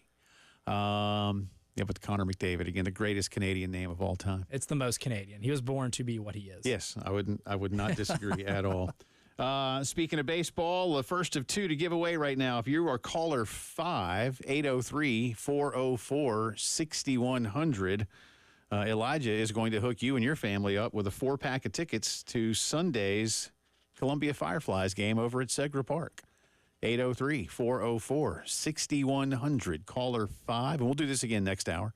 But the first of a couple of 4-packs to give away. Fun baseball games. Hit us up, 803-404-6100, and you and the family can go out to Segra. All right, going to come back on the other side. Don't do a lot of this, but saw one of those message board genius posts today. Yes, it was someone from the upstate. And oh my, y'all.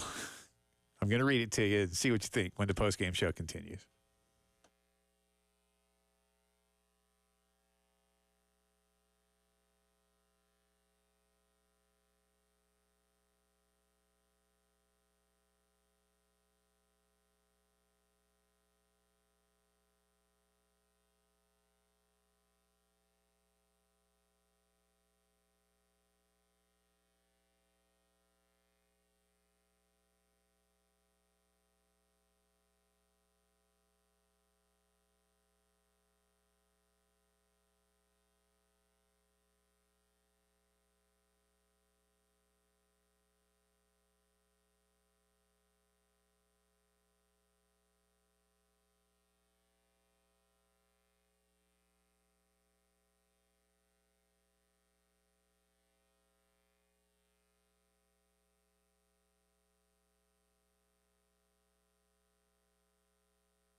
All right, welcome back into the Postgame Show on this Friday afternoon. Coming up next hour, headlines of the day. Have a few more thoughts on a couple of gets for Shane Beamer and the Gamecock football team. Drive around the SEC and more. Congratulations to Jason Higgins. Jason Higgins. That's what I was getting ready to say. Dang it. You knew it. Jason Higgins won the first of our family 4-packs. The Fireflies hosting the Mudcats. I don't know where that Carolina Mudcats. I don't. Used to be a double-A team. Used to be the Florida Marlins. Are they in? They're up near Winston-Salem somewhere, right? I'm not sure actually. That one I'm not either.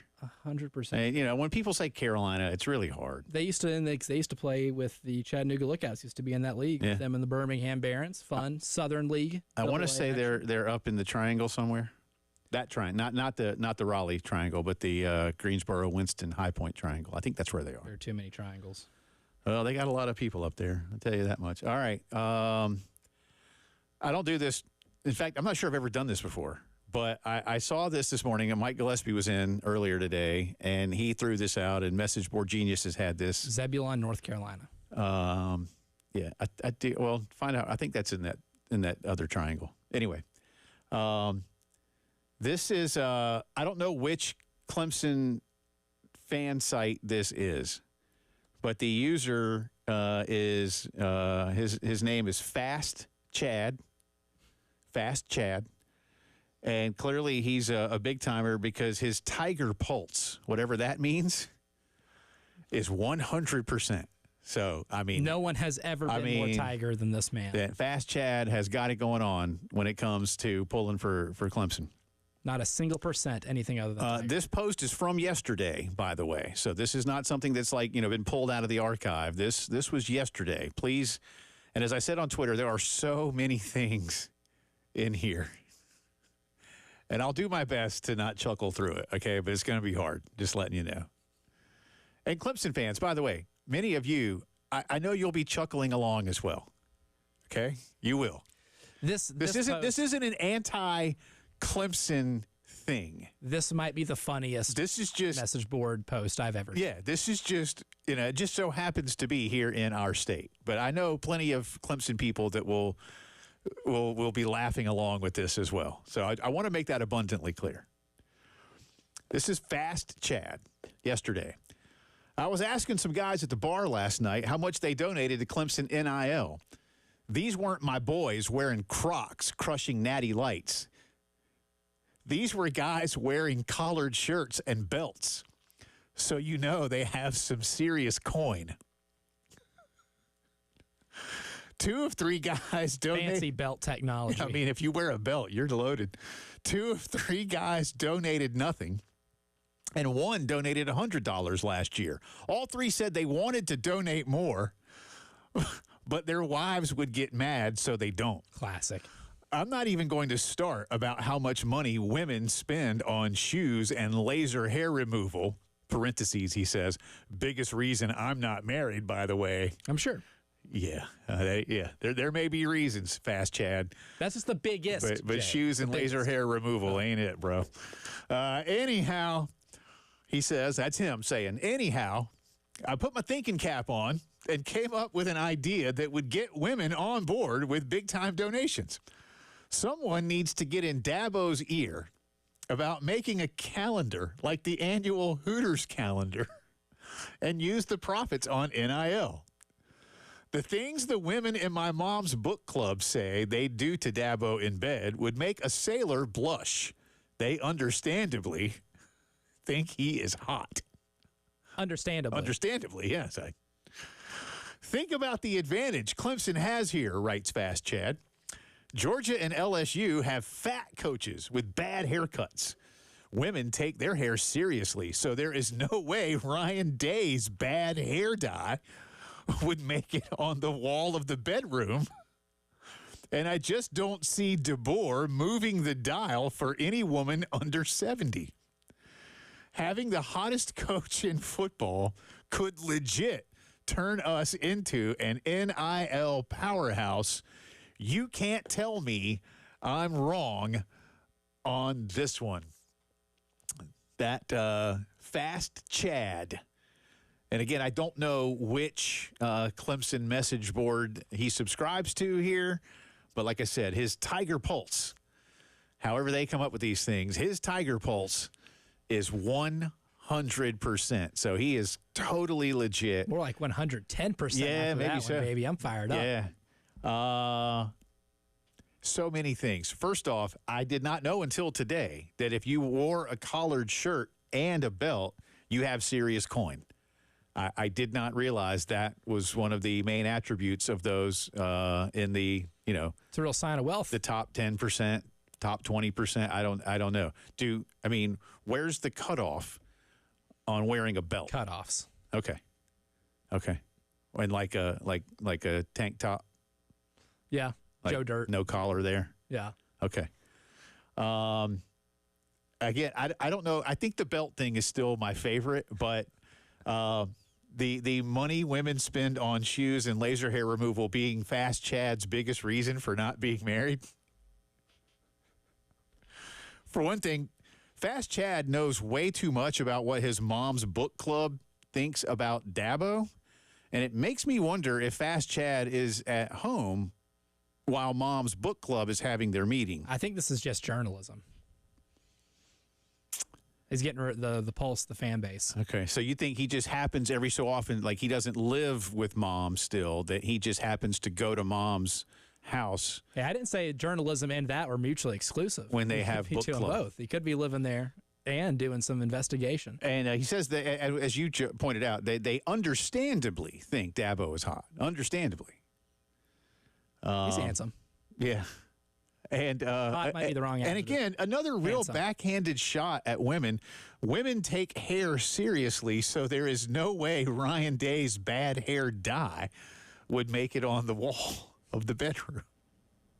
Because women take hair seriously. The only one. Men don't. Yeah, right. Men do not take hair seriously.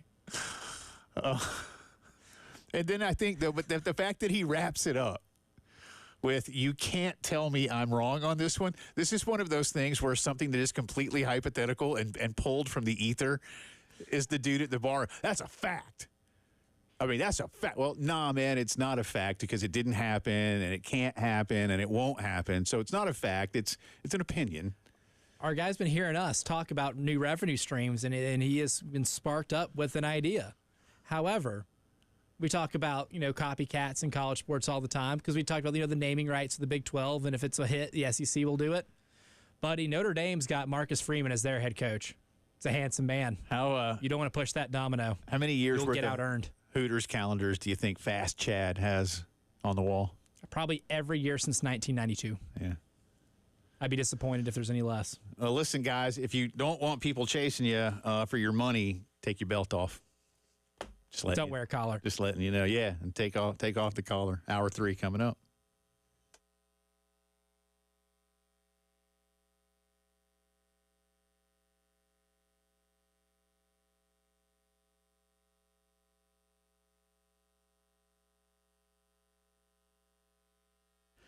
I'm going to do the right thing here and not bring up our last segment into this particular story, even though I am talking about Palmetto Citizens Federal Credit Union. Since 1936, Palmetto Citizens has been part of the Midlands, going the extra mile for members, no matter how many commas they have in their account, or their belts for that matter. All right, I did one there. But listen, if it's time for you to fix up the house, take advantage of the home equity line of credit that is offered at Palmetto Citizens. See, here's the deal. You sign up for it and you get approved, and then you've got a 10-year draw based on your home's equity. You don't have to borrow it all at once and be paying interest on that. Use it as you need it. Maybe you want to fix up the kitchen right now. Maybe you want to get the kids a playroom next year or fix up their bathroom the year after. Those things, again, borrow as you need it and pay lower fees, lower closing costs when you work with Palmetto Citizens. PalmettoCitizens.org. 14 convenient Midlands locations. Palmetto Citizens. Achieve your potential.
From the WIS Traffic Studios, I'm Elijah Campbell. The few accidents to get to that are causing some issues on the roadways this afternoon. We'll start here in Columbia. An accident on I-20 westbound after Monticello Road exit 68 has been cleared, so traffic's moving a lot more smoothly through there, so there's some good news.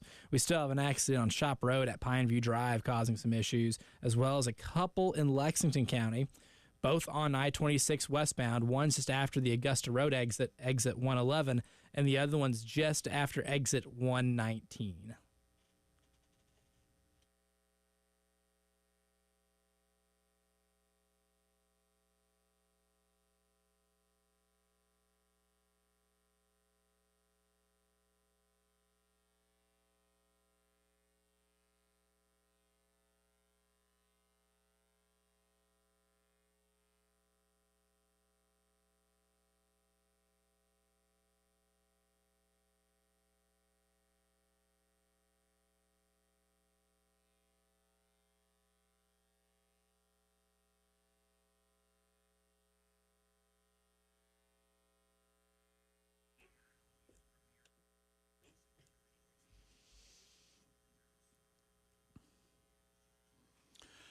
It is 5 o'clock news time on this Friday. Welcome back into the Postgame Show, the final hour of the program as well, alongside Elijah Campbell. I'm Jay Phillips. Thank you so much for being with us. Let's jump right in. We got the College World Series finals beginning tomorrow night, 7:30 in Omaha.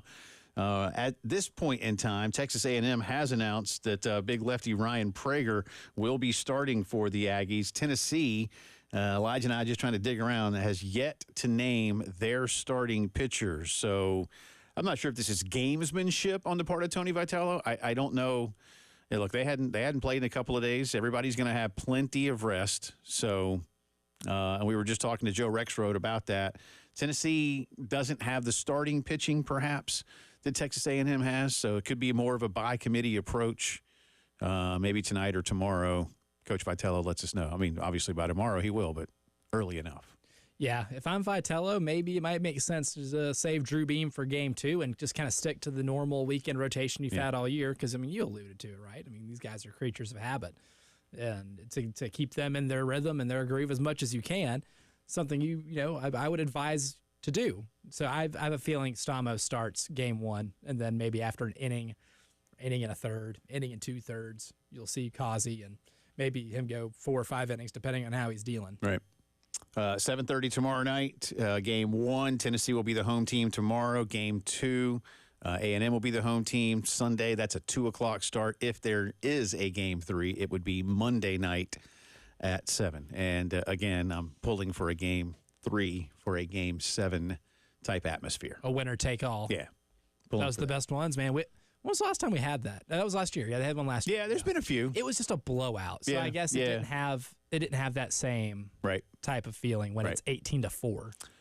Braves have won 5 of their last 6. They are in New York tonight. The Yankees got beat up by the O's last time they played. The Yankees, though, a much better ball club, especially at Yankee Stadium. 7:05 tonight. Chris Sale goes for Atlanta. He's 9-2 with a 2.98. Carlos Rodon goes for the Yanks. He is 9-3 with a 3.28. This one has the potential to be over in about 2.5 hours. Potentially. In the Rodon, I think the last time he did pitch was in Boston last weekend, and he got tattooed. Yeah. He ran out of that game really early. Braves are starting to come around. Now, the Braves have, done most of this against the Rays and Tigers in terms of winning 5 straight, but or 5 out of 6, that is. But Yankees are a little bit better. A little bit. Yeah, the Yankees are probably the best team in baseball, unfortunately. Oh, don't say that. For America. Don't say that. Yeah, these are dark days. Very dark days. Yeah. I regret to inform all of you. Yeah. Well, that means they won't win the World Series. That's true. If it sticks with any trend in baseball the last several years, they can win 110 games and be out for the championship series. Still nothing official as we continue our integrated media headlines of the day from the Lakers, but all signs continue to point to J.J. Redick becoming the next head coach of L.A. According to Woj, Adrian Wojnarowski, J.J. is now assembling a staff. I kind of thought that, look, it's staff of podcasters? Yeah, it's 2 o'clock in L.A., I kind of figured by the close of business, so that gives them a couple more hours, that they would, more formally announce this. I don't think this means there's any hiccups along the way, but am I wrong in thinking that if this comes out yesterday, and this one, look, nobody ever said they're going to hire Dan Hurley. This story is they're going to hire J.J. Redick, right? So this is much different. And I mean, everybody has this story out now. I mean, all the L.A. guys, the national guys.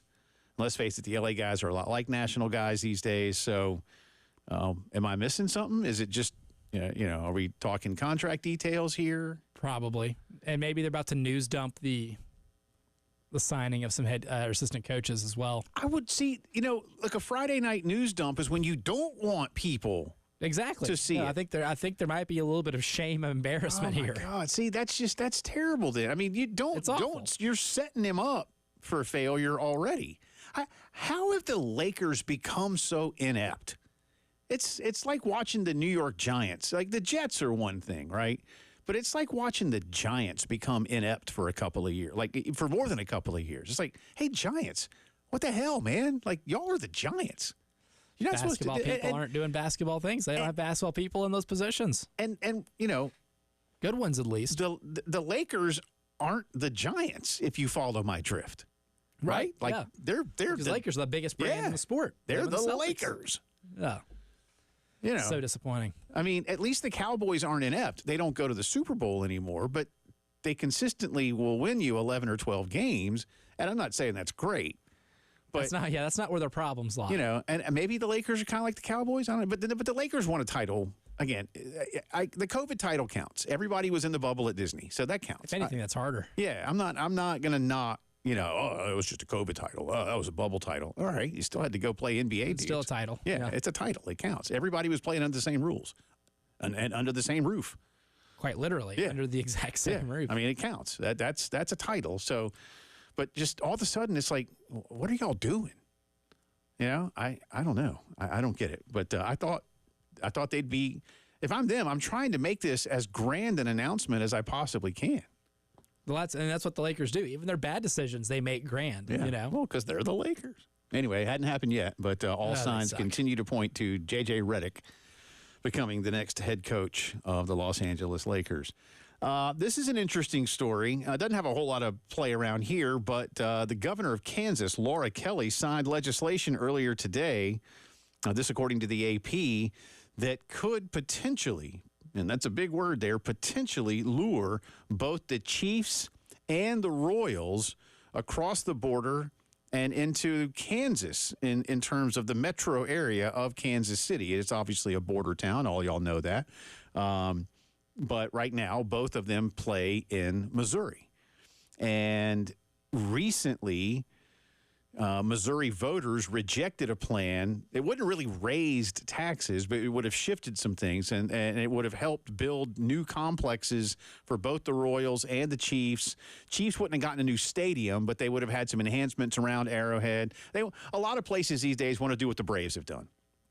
And they want to have year-round entertainment districts where the battery changed some things. Yeah, you want to have concerts and you want to have family outings and whatever else. And that's great. I'm here for that. I mean, you got big places that are nice. You may as well use them more than 10 or 12 times a year for a football stadium. Or look, I mean, the Royals play a lot of home games, but y'all get it. But this is actually something that's apparently really close. It would have no new taxes, state lottery, sports betting, and a new sales and alcohol tax in the area, like in the entertainment district, would fund this over a 30-year period. I got a hunch, man, that this might happen. Again, I know it doesn't have any real bearing around here, but the point I'm making is you see something like this happen, you see what's happening with the Panthers, and that hasn't passed yet. And, there's just a lot of moving parts about how this works. Look, I think that most of these gajillionaires ought to pay for the vast majority of this themselves, but they've figured out that American governments, be it local, state, national, will do it if you just put a gun to their head. That they're so terrified of losing the teams. Yeah. I mean, St. Louis finally gave Stan Kroenke the finger. And there's a couple of places that will. I'm still, I think Charlotte's going to pass theirs, to be honest with you. So, they don't want to lose the Panthers. Could Charlotte handle losing another professional sports team in the same way George Shinn left with the Hornets? I don't know. I mean, this would be different because this would be the NFL if the Panthers were to leave. The NFL's a bigger deal. Yeah, certainly. And the Chiefs would certainly never leave Kansas City. You're moving across the border, though. You're just going to be in a different state. Yeah, which is funny to say, right? But you will. You'll just be in Kansas City, Kansas. Well, then from just a viewer standpoint, it's a little more accurate. By the way, if you're wondering, and I didn't know until today, but the population split of the metro area, Kansas City is about as big as Charlotte, and about 60% live in Missouri. So that's a big chunk of over 2 million people. Basically, like 1 million people in the metro area live in Kansas. That's a lot of people. And again, it isn't like the people from Missouri can't hop in the car like the ones in Kansas already do. I don't know. It's something to think about, not only for them, but what could potentially, come around for some other places. So keep an eye on that one. Speaking of that part of the country, as we continue the headlines of the day, and I'll throw this back into the drive around with a few more thoughts. But if you didn't see it, University of Oklahoma and head football coach Brent Venables today agreed to a new 6-year contract. It basically will start over. This is not an extension. This is a new 6-year deal with a total value of more than $51 million. Brent will make about $7.25 this coming season, then over $7.6 million in 25, eventually topping out at $7.9 million in the final year of the contract. He had signed a 6-year deal when he got to Norman. The first year they were 6-6. Last year, though, they won 10 games. His last 2 recruiting classes have been in the top 10. I am one from a football perspective who, look, I get it. I know that Texas had a better year last year, and but I still just believe as a longtime college football fan that Oklahoma will continue to be better positioned for success because that's what they do. I will always come back around to it now that it's happened. But I said years ago when this was even first whispered, well before it actually did happen, like, hey, SEC fans, like, well, they should get Oklahoma and Oklahoma State, or Oklahoma and Texas or whatever. I was like, do you want another Alabama? Because that's what you're going to get. And the point I'm making is you will get a state that punches well above its weight, a fan base and an administration that will go above and beyond. I mean, Alabama is not a big state. Oklahoma is not a big state, population-wise, I mean. Texas is, Florida is, Georgia is, Ohio is. I always contend, Elijah, I've told you this before, on and off air, the school that recruits the state of Texas the best every year is the University of Oklahoma. And I don't think that's going to change. So here they are committing to Brent long term. That's a lot of money. And, again, there's bonuses and whatnot built into it, too. We'll see. It's a lot of money for somebody who hasn't necessarily taken them. He's won 16 games. He's won 16 games in 2 seasons. So 6 wins in year 1, 10 wins in year 2, and 10 wins is the minimum expectation at Oklahoma, no doubt. Seriously, you better win 10 games. The 6-win season's almost unheard of for them. It can be forgiven, especially in an era with transfers being what they are. But it was only forgiven for 1 year. So you got to 10. So now you're good. Now you're good. But now it gets harder because of the league you're coming into. But I think everything will ratchet up in a relative sense, man. I genuinely do. I'm not saying that they'll be better than Texas next season, this coming season. But I think history shows us, long-term history shows us that Oklahoma football is significantly better than Texas football. Oh, yeah. In terms of average wins every year, stability. I think stability is kind of the biggest thing, too. This team's going to be really interesting. I think they probably have some really good dark horse potential because Texas is getting all the love, Georgia, even Alabama to a degree. But they like Jackson Arnold a lot, man, enough to tell Dylan Gabriel he can walk. Yeah. Maybe they know something that a lot of us don't, and maybe that kid is really good. So that's fascinating. I'm very surprised they were able to go ahead and give him a new contract after just a few years and no conference championships in the Big 12 and going into the SEC. That's odd. I think you hit on it, though, before then. They love stability, and they true, believe too. that's the right way to go about it. And they look at his recruiting classes and say, you got talent coming in. And you can't argue that, 2 top 10 classes. Certainly. So we'll see. We'll talk more about that in the drive around coming up in just a little bit. That's our Integrated Media headlines of the day, brought to you by Integrated Media, 803-948-8327 for all of your home entertainment, home theater, home security needs as well. Nobody better in this town than Integrated Media. I don't know what I'd do without them, and you'll feel the same way once they've finished at your house. 803-948-8327, our good friends at Integrated Media. Big pickup for Shane Beamer and the football staff in Carolina recruiting. We'll get you that and more on the other side of the break. This is the Postgame Show.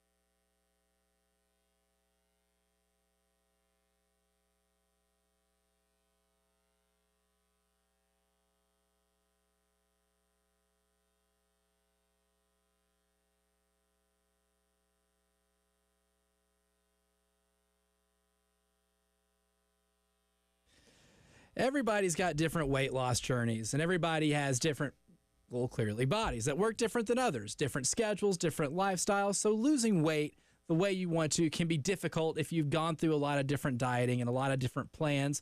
It's not a one-size-fits-all thing for everybody, he tried to say.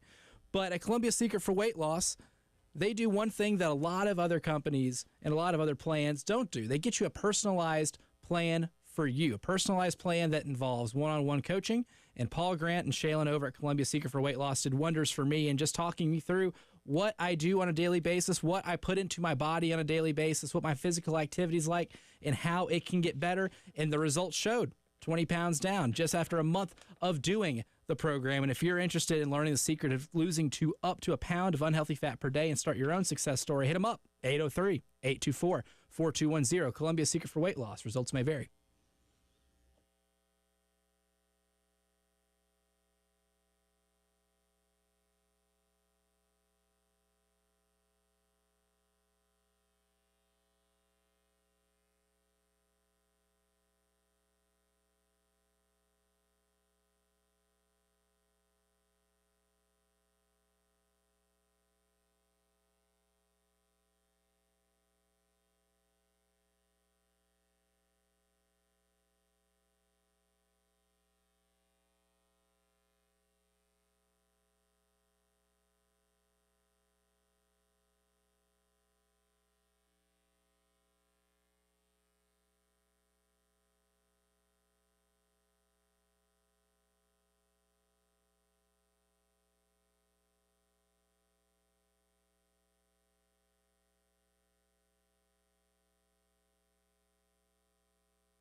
Welcome back to the Postgame Show. Jay and Elijah with you on this Friday afternoon. Appreciate you being with us.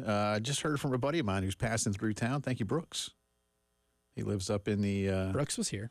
Yeah, he was going through there, traveling down to the coast. He lives in Raleigh now. Very nice. Actually, no, wait, the kids are in Raleigh. He lives in Orlando, but they're traveling up, and he could hear us on I-95. So that's cool. Thanks, man. Hell yeah. Appreciate you. Great people. He went to Carolina when I did. Oh, nice. A long time ago. Now he's a TV meteorologist in Orlando. He does all right. He used to work for the Australian government. They lived in Perth. Ooh. For a few years, Western Australia. Okay. He was doing shipping forecasts for the Indian Ocean for the Australian government. But ultimately, they decided they wanted to come back to the States. That was a pretty cool gig, man. I've always wanted to go to Australia. Out of just curiosity. Yeah, I do too. Exotic wildlife. One of my best friends growing up who was in my wedding, his aunt, his dad's sister, I believe it was, moved with her husband to Australia. And like every other year when he was growing up, they would go spend like 2 weeks. Because people always say, like, if you're going to Australia, you got to stay. Like you don't take a long weekend junket from the States to Australia. Because the long weekend is how long it would take That's to the get flight. there. Yeah, that's the flight. So that's pretty cool. Speaking of flights, Jason hits us, says Kansas City used to have an airport that you could literally drive up to the gate and go through security to catch your flight. Very 70s. What, you just like park right outside? Like, how does that work? Yeah, a lot of things changed after 9/11. That's one of them. Can't do that. I do kind of miss, like, Columbia Airport's fine. It's small, but it's a good airport. I mean, we don't need anything huge. But those of you who are old enough remember, like, the old airport where you could just, like, go, like you were going to, like, the park or whatever. Like, you could just go to the airport, and they had this really cool, like, terrace. And you could just walk into the airport and just go sit on the terrace and, like, watch the planes. Now there's a little, like, parking area that you can do that. But I imagine if you're there more than, like, 20 minutes, TSA is going to be going, like, why are you? They're going to get really suspicious. Yeah. Like, questions are going to be asked. Yeah. But, like, I remember that old Columbia Metro Airport. It was kind of cool, man. Like, I don't know that we ever really went and did that, but you could, is my point. But, like, if a family member was leaving that day, I'd just go, like, run around out there. It was fine. I mean, you couldn't run onto the runway, the tarmac or anything. Nor should you. No, you shouldn't. That's dangerous. Those planes That's are like one of those rules that you shouldn't have to implement. Right. That should be do not walk implied. in front of the plane. Yeah, that should be. Do not run onto the tarmac. I mean, you can. Wouldn't advise. Yeah. Gamecock football news for you.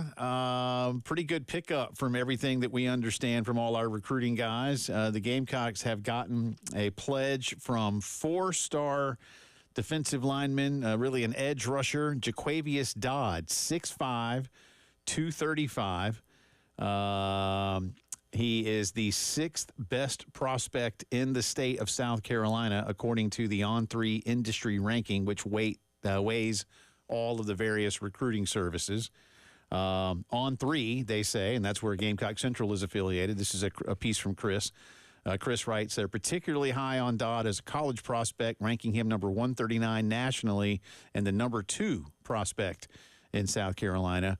Current offers, the biggest offers from Virginia and Virginia Tech at this point. Last season as a junior, 13 sacks for his East Side program in Greenville County, Taylor's. I always wonder, guys like this that commit, and it's just a commitment. You can't sign until December. But you had 13 sacks last year at a pretty big school, at a good level of high school football is my point. I could see others kind of circling and monitoring how he does, waiting to see year. how he does again. Again, Virginia Tech, South Carolina, those are solid offers. Not saying Georgia or Clemson or, whatever, Tennessee, North Carolina, who knows? I don't know. I don't, like Chris and Wes follow this stuff. I don't.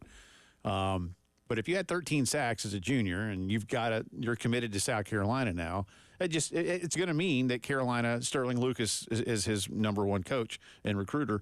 Well, you got to stay on him, and try to keep those other coaches away. But the best ones don't let up. No, they won't. It doesn't end with a commitment. Yeah, and this is not nobody flies under the radar anymore, right? Like you just don't as a recruit. You just don't. The 13 sacks aren't lost on any coach that's out there looking for that. And let's face it, man, in today's world, edge depth is certainly as big as any position on your team. Well, really, that's going to have an impact on how good the rest of your defense is. I mean, yeah, there's the old adage of the front end helps the back end helps the front end. But you'd be amazed at the miracles a dominant edge rusher could do. That's why I'm so excited to see Dylan Stewart this year, because you didn't have a dominant edge rusher last year. Towards the end of the year, the pass rush became suitable, and it was good enough to win you a few close games, especially that Kentucky game. Your defensive front won you that game. But one dominant edge rusher can be the difference between, still giving up like 17, 20 points to not shutting teams out, but, holding teams to 1 or 2 scores. You saw them do that a whole lot better at the end of last year. That's just only going to be elevated throughout the entirety of a season if you do have either a dominant edge rusher or 2 or 3 really good ones to be able to constantly put pressure on the other team. Yeah, and I think we've seen both here. I mean, you go back to somebody who was just completely dominant like Jadeveon Clowney and could command the attention of at least 2 offensive linemen or a lineman and a tight end or a lineman and whoever was going to try to block him. Then you had Devin Taylor on the other side to just come around if you needed to. Plus, you had some guys there in the middle. I mean, with what Melvin was doing that season too, and those were obviously special years. But I like your second point a little bit more. Look, Clowney, that's a generational talent. But try to stack up. Listen, this kid may be like Devin Taylor. I'm not trying to put that on him because Devin was really good. But if you said, I don't know, I'd be 50-50 if you said, hey, would you want 1 Jadeveon Clowney or 3 Devin Taylors? I don't know. Like I'm probably picking the Clowney, but I'm not at all concerned that I got 3 Devin Taylors. You know what I'm saying? Oh, you're still excited about that. Yeah, you have depth. So, you can become a little more injury proof. Yeah, and maybe the depth part of it is, like I say, and when you have to be, and let's face it, that's more of a hypothetical situation, but in a more realistic world where a Jadeveon Clowney doesn't currently exist in your realm, then I'd like to go build more depth. You mentioned, the new D-Stu, as I like to call him, and this kid doesn't come around until next year. Again, this is a rising senior in high school, so this is a future kind of lookout. But to me, in what offenses do today, I'm not saying it's the most important position, but I might, depending on what your schedule looks like. Oh, well, certainly. I mean, quarterback is always quarterback's going to always be there. Beyond quarterback, yeah. I mean. Beyond, I would say the most important non-quarterback position is edge rusher. And your quarterback depth, you want to be more systemic, right? Mm-hmm. You're not looking for across the board depth where everybody's the same. And, I mean, and I know that sounds weird when depth should literally be something that goes deep, but y'all all see the point I'm making. If you got 3 dudes that are basically the same guy at edge, and you could put them on either side at times or just spell them in and out, boom, boom, boom, I'd like that. Especially if they can drop back and they can get into pass coverage a little bit, can play in that realm too. I mean, and a kid like this that's 6'5" and 235, by the time he gets to college, he's probably going to be around 250. But what's the wingspan? What's the ability to get up? Again, do a little bit against the tight end and cover him. Yeah, man, there's things to like. Jaquavius Dodd, 6'5", 235-pounder from Eastside High School in Greenville County. A player to watch this year in the high school football ranks. There you go. That's just another name to listen out for. There you go. Come back on the other side. Drive around the SEC. More on what's going on with Oklahoma and Venables. Some good news for a big-time baseball player. And a flip from the Big Ten into the SEC. All part of the drive around coming up.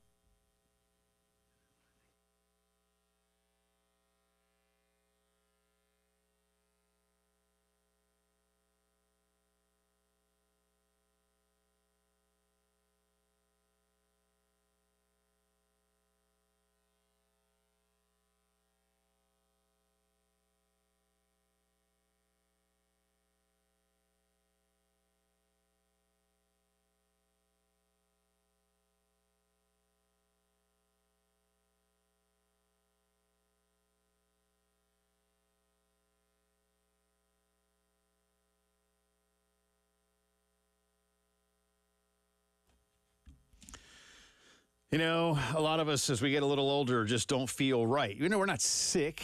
It's just something feels like it's missing, that it's just not there the way it once was.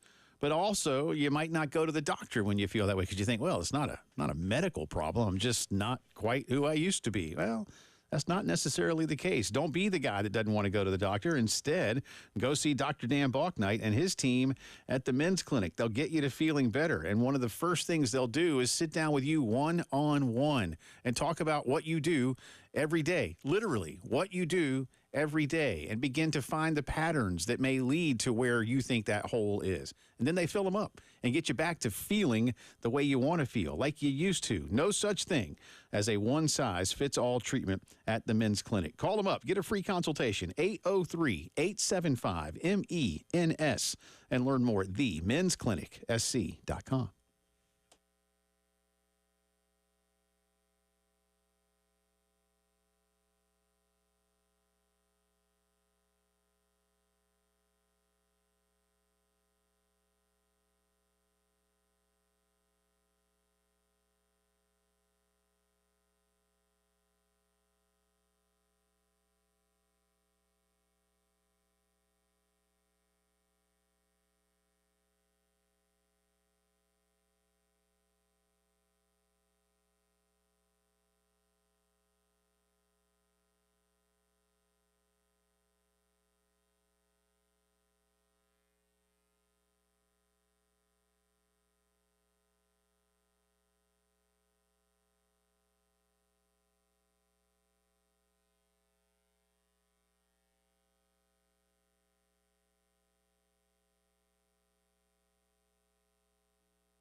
From the WIS Traffic Studios, I'm Elijah Campbell. A few accidents to get to you that are causing some issues on the roadways this afternoon. We'll start with one on Farrow Road over at Highway 555 near Hard Scrabble Road. Got another one on Highway 1 at Augusta Road at Highway 16 and Beltline Boulevard. Got two on I-26, one eastbound at St. Andrews Road exit 106, and one westbound, that's over at Augusta Road near exit 111. In Lexington County, we also have an accident on Two Notch Road at Highway 6 and South Lake Drive. And here in Richland County, we have two more on US 378. One's on Atlas Road and one's near Highway 769 and Congaree Road.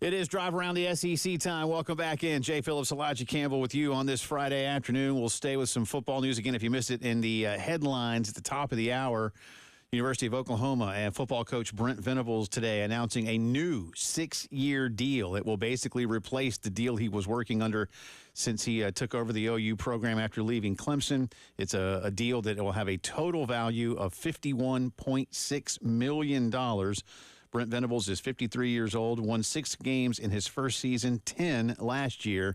His last 2 recruiting classes have both been in the top 10. He will start this coming season at $7.225 million.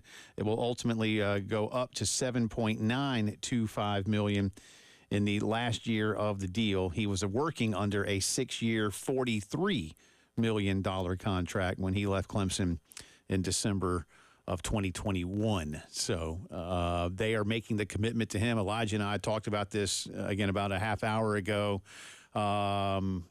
And you brought up the word stability. I have long said, again, I'm not knocking any other schools out their way or anywhere. I've long been an admirer of Oklahoma football. I know that their fan base would like to have more championships. They're a lot like Ohio State in that respect. There aren't as many national titles, but there is consistent success. 10 wins is the norm, usually more. I mean, they won a ton of Big 12s under Bob Stoops. Again, only the one national championship. I realize that. Had a Heisman winner or 2 while he was there, but they when I say they punch above their weight, I know that sounds odd to some people, but it's not a big state population-wise, and the vast majority of their players do not grow up in Oklahoma. There's plenty of kids they go get. I say the school that recruits Texas the best is the University of Oklahoma. Look at their roster, see how many kids are from Dallas and Houston and San Antonio and places like that. And when Oklahoma comes calling in the state of Texas, as much as UT fans may hate them, the kids and the coaches know, son, you need to listen. You need to listen to what they do because they'll do it right. But you mentioned stability. Texas football does not necessarily have coaching stability. People get antsy and they move people in and out. Oklahoma doesn't do that. There was that period in the 90s where after Barry Switzer, it didn't work, and they had, a couple of like Schnellenberger and Blake, and they're like, what are y'all doing? It got weird for a little bit. Yeah, like Schnellenberger especially almost felt desperate, and Blake it didn't work. And then Stoops did, and he was there for, 20 years. Only 5 5 seasons with less than 10 wins since 2000. Yeah, I mean, turn of the century, only 5 years, they did not win at least 10 games. And one of those was a 6-win season. I mean, 2 years ago, rather. Yep. I mean, I imagine a couple of those were probably 9-win seasons. You tell me. 8. There's an 8-4 in 2005, an 8-5 in 2009, an 8-5 in 2014, a 9-2 in 2020. So technically, it more than likely you're winning 10 games if you play a full season. So that's like an asterisk. And then 6 wins in 2022. Yeah. So realistically, if you don't even count 2020, only 4 seasons then. Right. And everything else is 10 or more. That's what they do. Win a lot of football games. But they do it because everybody, and this to me, again, to further your point, Elijah, about stability, this is a clear message to the entire nation. This is because there might have been a few that are like, oh, I don't know, man. 6 wins and then 10 wins, and Texas is getting by them, and they better, I don't know. And the board and the athletic department said, no, this is our guy. All of you, make no mistake. Not only is this our guy, but we're giving him an $8 million raise. So that says a lot. It does. And that does. There's whether it's the right or wrong thing, I don't know yet. I mean, they know something. They feel pretty good about their team, and that's one thing on the outside. Them coming into the SEC, getting significantly harder for them. I can understand the cynicism, but if you just use context clues, they believe they're going to be really good. Right. With this extension being part of it, with the quarterback situation, letting a guy who's going to be going into this season, Dylan Gabriel has the 3rd best odds to win the Heisman at Oregon. They let him walk and told him, we want to move on to Jackson Arnold. That's how highly they think of that kid at quarterback. They bring in the most production, returning production of any team in the SEC. 79% of their defensive production is coming back next year. It's top 10 in the country. I mean, I listen. They feel good about it. I think they're going to be just fine. I get it. I listen. I mean, we cover the SEC. You and I have done it our careers. I've been doing it a long time, man. I get it. It's going to be harder, yes, but I think everything that they do is relative. My point being, they're not going to go, oh, God, this is hard. I didn't know. I mean, and some people seem to think that about Oklahoma football, and I just do not, Elijah. I just don't get that. Yeah. I genuinely don't. I'm like, what makes y'all think that they're going to come in here and go, oh, my goodness, we didn't sign up for this? I don't think anything. I genuinely don't. I mean, they'll be fine. I mean, I was even reading more about this in the Oklahoman, how much money they spent on Brent Venable's support staff and the other trimmings and trappings that are behind the scenes. I mean, they've given him everything. Now, again, you need to go in, and but how long was he there? This is not some dude who walked into Oklahoma football having never seen it before. How long was he at Oklahoma as an assistant? Like 15 years or whatever? Something like that. You know, I mean, dude knows Oklahoma football in and out. I mean, he gets everything about what they are and what they expect. So I think they'll be just fine. But I think this says a lot to everybody. This is our guy, and we're going to be fine. And I believe that. We'll see. Now, what does fine mean? That's a different story. Dark horse this year, for certainly. I mean, to make the college football playoff now that it's expanded, I don't think. And it's just weird to even think that they're a dark horse. Oklahoma being a dark horse. Oklahoma being a dark horse for a conference championship. Oklahoma State is a dark horse. Yeah. But right? Oklahoma, yeah. Oklahoma is like a 12 team. Oklahoma, listen, I think their fan base is probably going to immediately expect with 12 and soon to be 14. Once this thing goes to 14 or 16, you should expect to be in it every year. There should be no, 3 out of 5. Nah. It's every year. Yeah. Especially, yeah. Like quite honestly, if I'm Texas, I'm thinking y'all might be there 3 out of 5. But Oklahoma, annual. Steve Sarkisian might end up being a victim of his own success. You never know. Once Ewers leaves and if Arch Manning doesn't become the second coming of Peyton.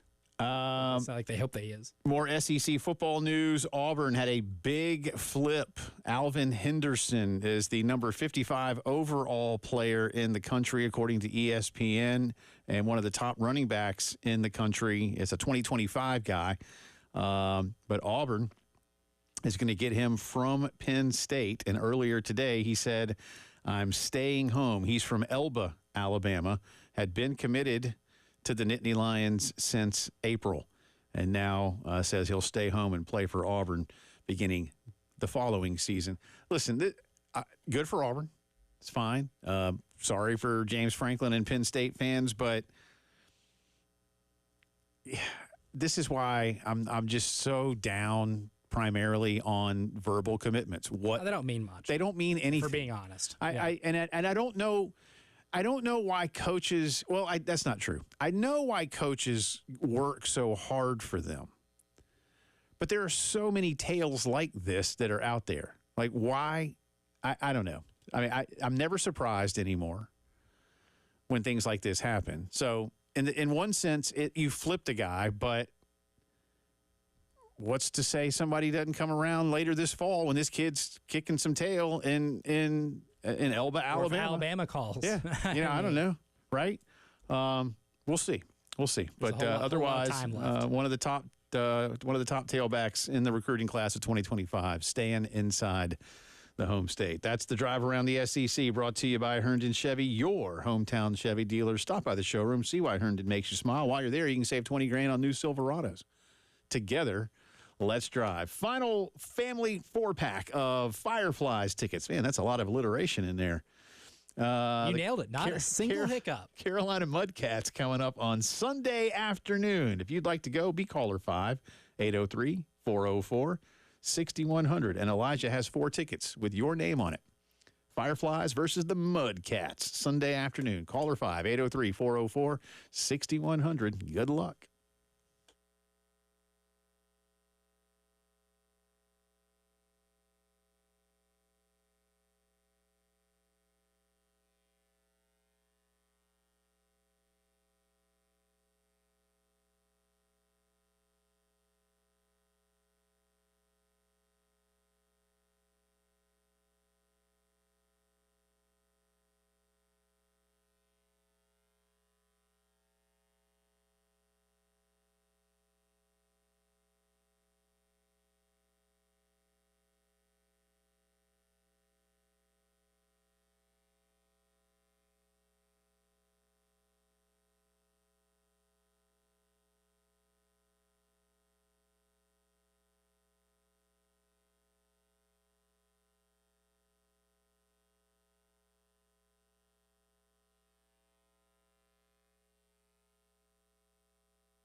11 minutes in front of 6 o'clock on this Friday afternoon. Final few minutes of the postgame show. Jay and Elijah with you. Congratulations to Robin Neville. Way to go, Robin. She's heading out with the family to Fireflies and Mudcats. To go see the Flies. That's right. It's a fun place, man. Carolina Mudcats, just outside of Raleigh, is that Okay. town. All right. So it is the other triangle. All right. Correct. Okay. Zebulon, is that how you pronounce that? Zebulon. Zebulon Vance was a governor of North Carolina way back when. I'm not sure he's looked upon quite as favorably these days as in years past, if you follow my drift. But the reason I know that, well, there was a statue of him in downtown Asheville, and it's not there anymore. Yeah, I would say that's probably a good context clue as to he is not looked at as favorably. Kind of leave that there. Zebulon. You know what that sounds like? It sounds like the home planet that E.T. came from. Could be. I don't know. Sounds nice. Sounds lovely. Yeah. Anyway, way to go, Robin. She's going to go see the Congrats. Mudcats from Zebulon. One other piece, and I apologize. I was supposed to put this into the drive around, then we got to talking so much football. Boo. But I know, I'm sorry. But big congratulations to Jack Caglione of Florida. He was named the John Olerud top two-way player in college baseball. And Elijah and I this morning were talking about John Olerud's stats when he was at Washington State. He was a heck of a pitcher and hitter. Of course, became a terrific first baseman in big league baseball for many, many years. Did not pitch once he got to this level to the next level. And I don't believe that Jack Caglione is going to do a lot of pitching. I'm going to give you his pitching numbers first for this season. They weren't super impressive. Some of them were good. He was 5-2 with a 4.76. 73 and 2/3 innings pitched. He had 83 strikeouts and just 21 walks. So that's pretty good. Yeah, a good ratio. Yeah. That's a 4-to-1 strikeout to walk and better than a strikeout per inning, but not quite as dominant on the hill as he had been in years past. But at the plate this season, 419 batting average, 544 on base percentage, 35 home runs, 72 runs driven in, 104 hits. He was walked, whether intentionally or not, and sometimes it's the unintentional, intentional, if you will, 58 times. He broke into the top 10 all-time at Florida in home runs, tied for 8th all-time in career home runs in college and broke the Florida all-time home run record. I apologize. And, again, tied the Florida single-season hit record with 104. And even the Florida Gator, basically they're saying this guy is the best Florida Gator baseball player ever. Would agree with that. Yeah. Matt Laporta, maybe you could throw in there. But yeah, I mean, Laporta was really good. You know, look, this was Kevin O'Sullivan's, I think, 9th College World Series. About to crack double digits, you know, something like that. I mean, they're just always so loaded. But sometimes you just get a special player, and he's from Tampa. But we'll see where he goes in the draft here in a couple of weeks.